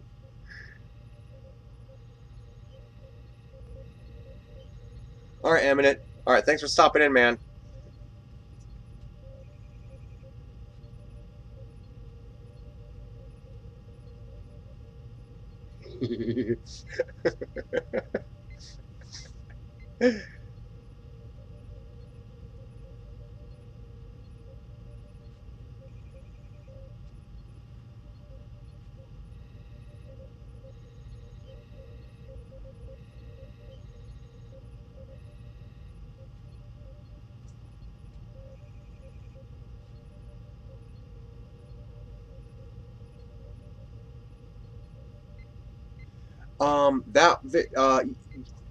That go-kart is the A kart, I think.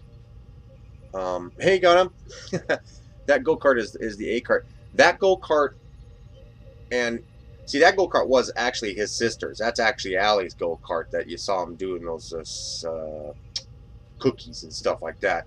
His go-kart is the two-seater green one, and yeah, neither one of those are operational. I mean, I can, you know, all they really got to do is just be a little bit of little service, and that's, you know, I can get them up and going. As far as I know, they've been sitting outside for his actual go-kart, the two-seater one. The chain is so rusted up that the tires won't rotate. So I think I might have to buy a full new chain for that one.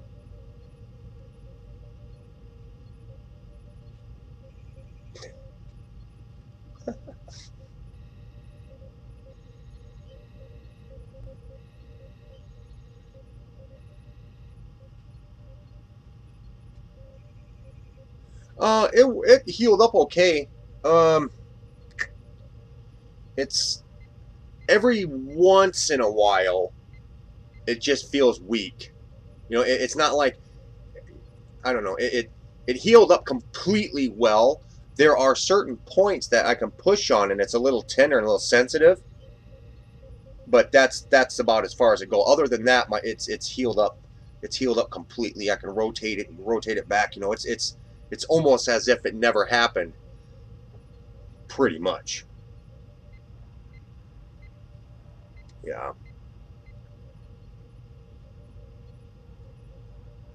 I forget the names of your machines. Yeah. I wasn't really too sure what to call my machines when I went to build them, because, you know, it was just like, I'll just name them after my kids. Yeah, the full scream. Yeah, that's what a lot of people think. It's full screen, but it's full screen, as in like the screen of your TV. The full screen machine. It's a machine that takes up your full screen of your stuff.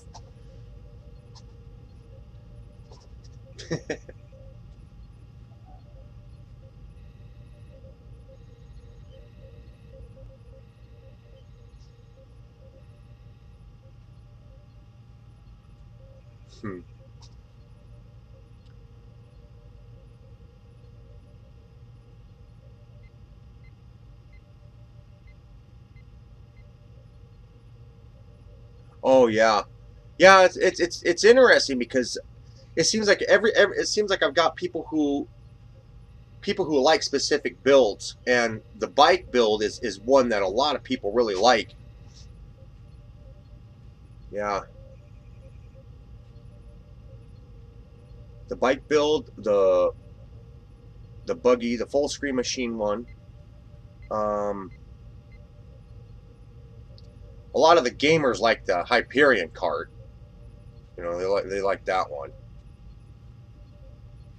Yeah. Yeah. Oh yeah, it is. It is. It's 9 o'clock here. Oh yeah. Okay, guys, I have got to shut this down. I'm getting weak. Now, and then Bob G comes in. We got all these new people coming in.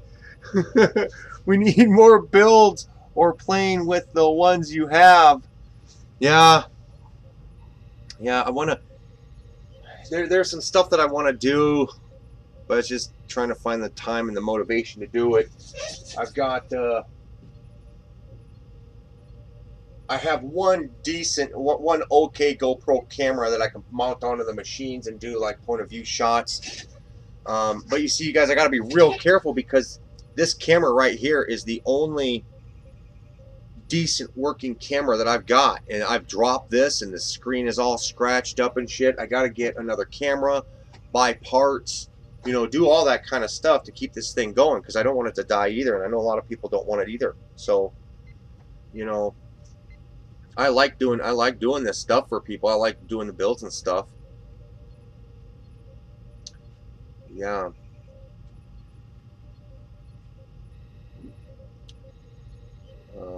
The one machine I wish I had myself of anyone I watch would be your mini bike and the race mower that what his name built. Does mud mowers. Oh yeah. Yeah, Fearless Front, yeah, Steve, yeah.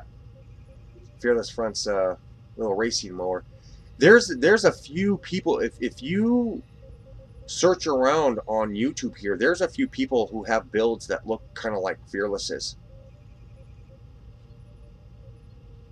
Yeah, so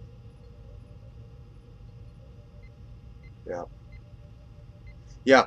But I've got your guys' emails, and so for those of you who did the super chats, I'll be sending something out to you via email, just like it says down the bottom there, and I will. You guys will think it's really cool. It's something that you use on your computer. You'll think it's really cool. So, anyways, thanks for stopping in, everybody. I'm going to shut this down because I was only going to be on here for like an hour and a half. That's all my primary plan was to be, because we were watching a bunch of older stuff. So, yeah. The wide body. Yeah. Yep. So, good night, everybody. I got to get myself some coffee, and I'm going to go upstairs. I'm going to lay down. And I will, when I get up and come back down here, I'll email everybody out stuff. And so keep your eyes on your emails. Best thing to do is just check your emails in the morning. You know, it's a neat little thing. And if anybody knows Steven's trombone, because he didn't send me his email after he did the super chat. At least I don't think I got it. Let me look. Or refresh this. No. I've got yours, Atsar, and I've got Sean's.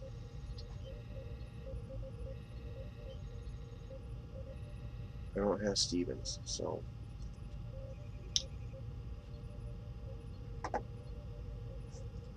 Because they had.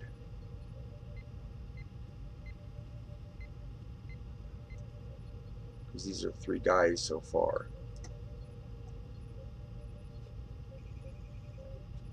Yeah. So these are the 3 who did the super chat, but I don't have Steve's email. He didn't send me his email.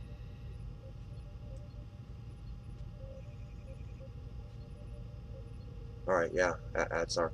If you know him and stuff like that, yeah, find out, because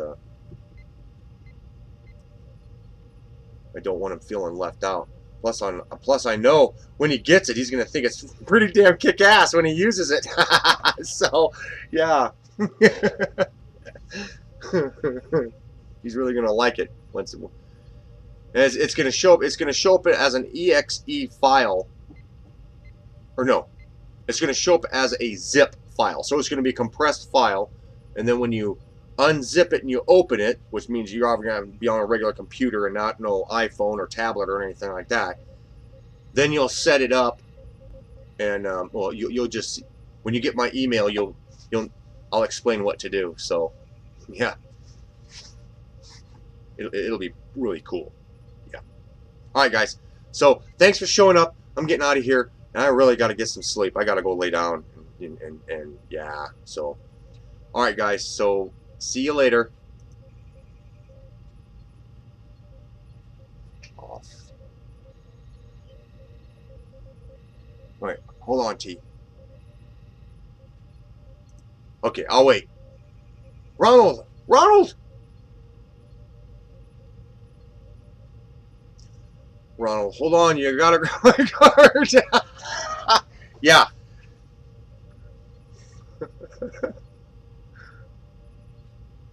Ronald's gonna super chat.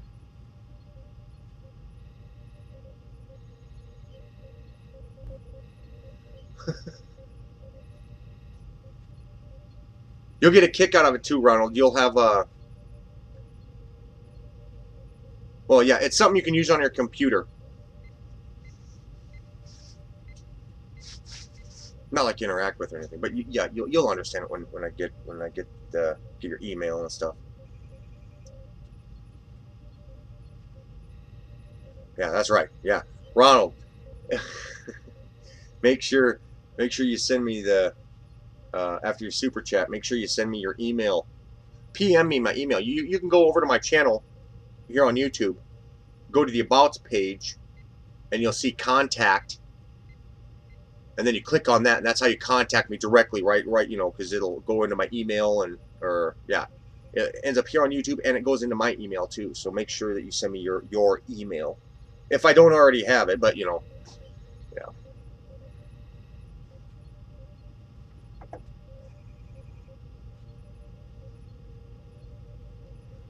Actually, the other day,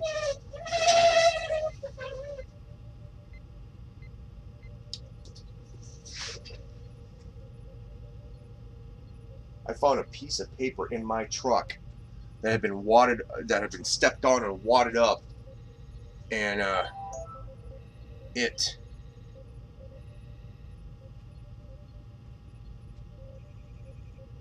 has a whole bunch of people's addresses. It's got Fearless's address.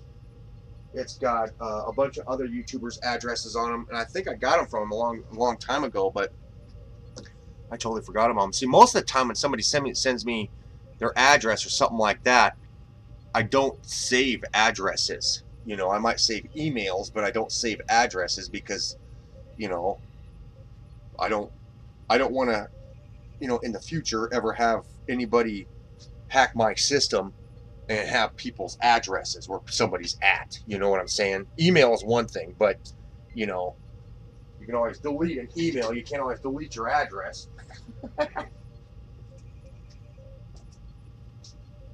Oh, Ronald! Awesome! Sweet! Make sure you send me your email, dude! Oh my god, that was badass!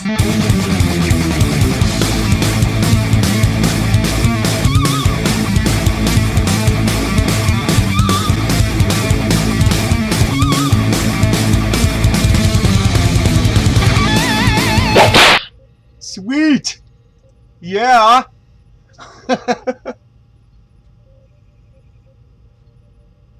Yeah, Ronald. Yeah, Ronald. Ronald was a part of some of our chats on the Google Hangouts too. How did you ever get that built? That boat completely built, Ronald? I remember you were wanting to do that.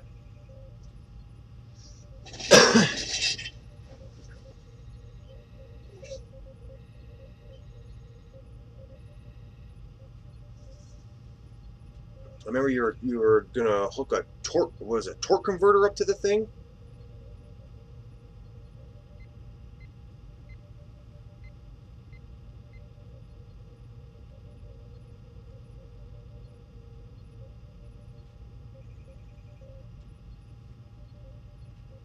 Uh-oh.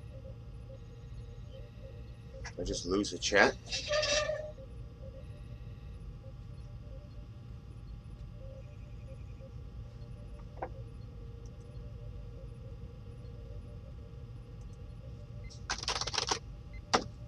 Oh no, I didn't. Okay. Ignore all that mumbo jumbo, guys.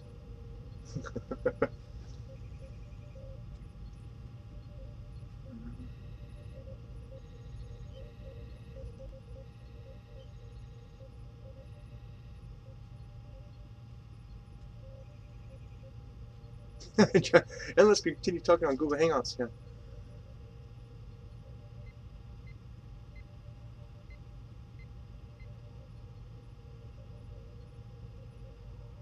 Oh, got flooded out. Still waiting on the house to be completed. I remember you were working on the. You wanted to work on kind of like how a pontoon is. You were working on that boat that was going to have two separate chambers, and you were going to have the motor in the middle. It was going to be kind of like a pontoon, but it's going to be more for speed. And of course, I have seen some pontoons rip around out there on the out in the water too.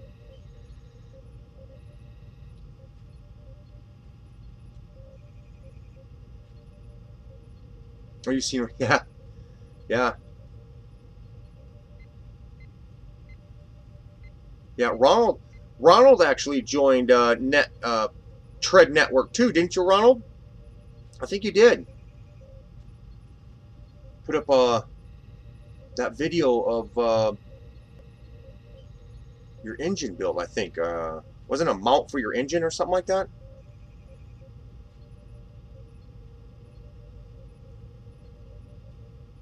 If I remember right.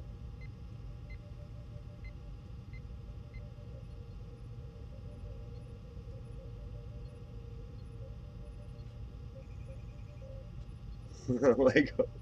I was about to shut this down at 9 o'clock, but then Ronald came in and he did $10 super chat. Oh yeah, I better make sure of that.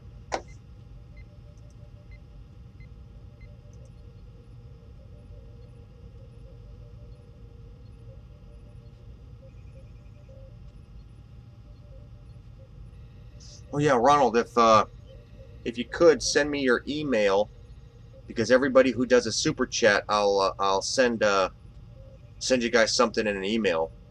It'll be in a zip file, and then you just unzip it, and then you can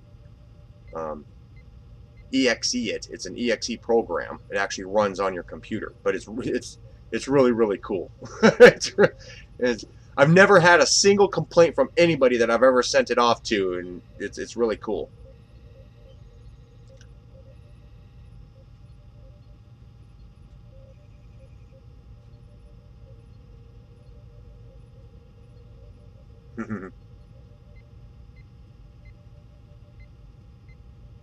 Josh.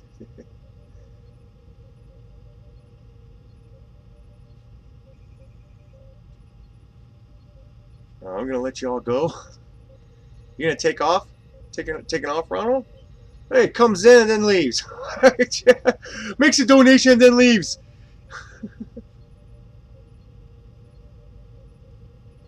Did you get his email? No, I didn't. Let me check. Let me refresh the page here.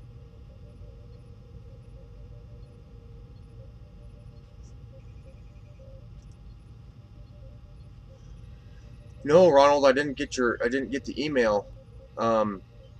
Either that, I can, you know, if he ain't got time to do it now, I can always, because I've got a list here. I've got your guys' list here, so I can contact you guys later on too.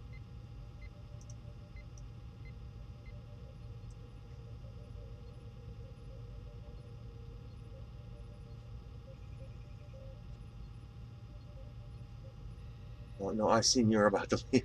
Oh, okay. Yeah.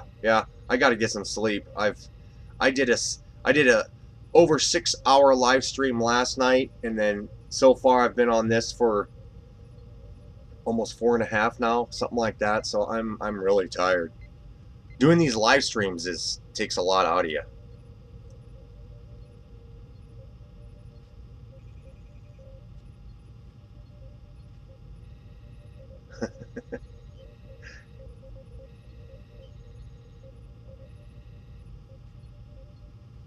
Josh says, also don't forget about Google Hangouts in about 20 minutes.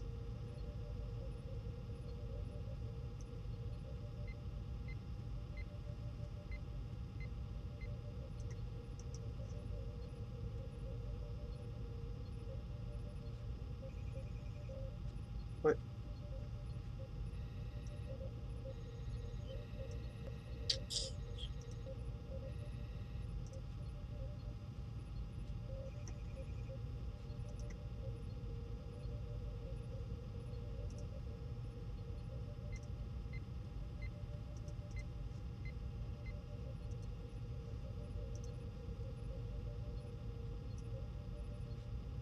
Yeah.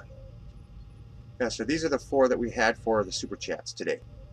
Etzar, Sean, Steven, and Ronald.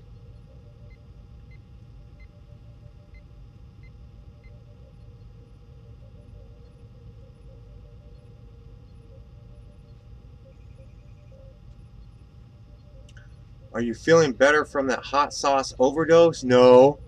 No, I am not feeling better. For those of you guys out there who don't know what he's talking about, last night when we were when somebody would do a super chat, they would get I also take a shot of Tabasco sauce. Or not a shot, not a full shot, but you know, I'd put a bunch in my mouth and I'd swallow it, and I think we had 4 super chats last night, so I was just like, God.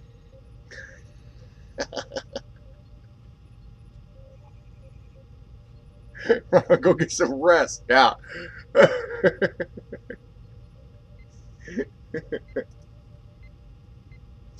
Yeah, but Ronald, yeah, don't forget to personal message me your email, and I'll send you something in your email either tonight or, you know, sometime in the middle of the night or something like that, because I'm gonna go lay down and sleep, and then when I get up I'll come out and come back down here and send everybody those emails out.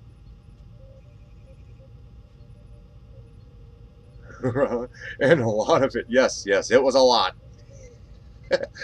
I think let me move this out of the way.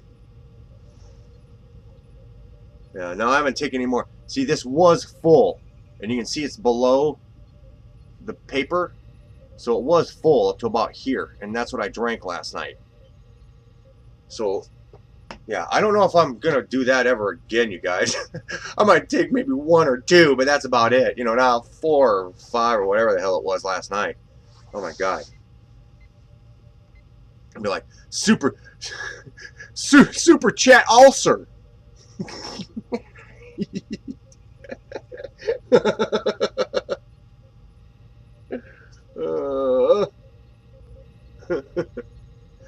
All right, guys. Yeah, I have got to get going.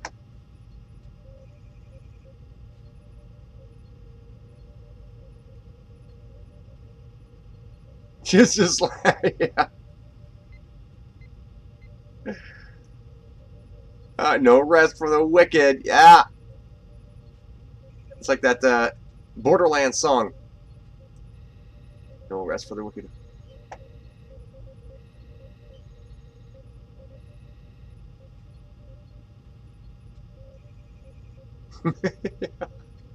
Yeah, I wouldn't necessarily say I was drunk. I think I was like messing my chemicals up way too much.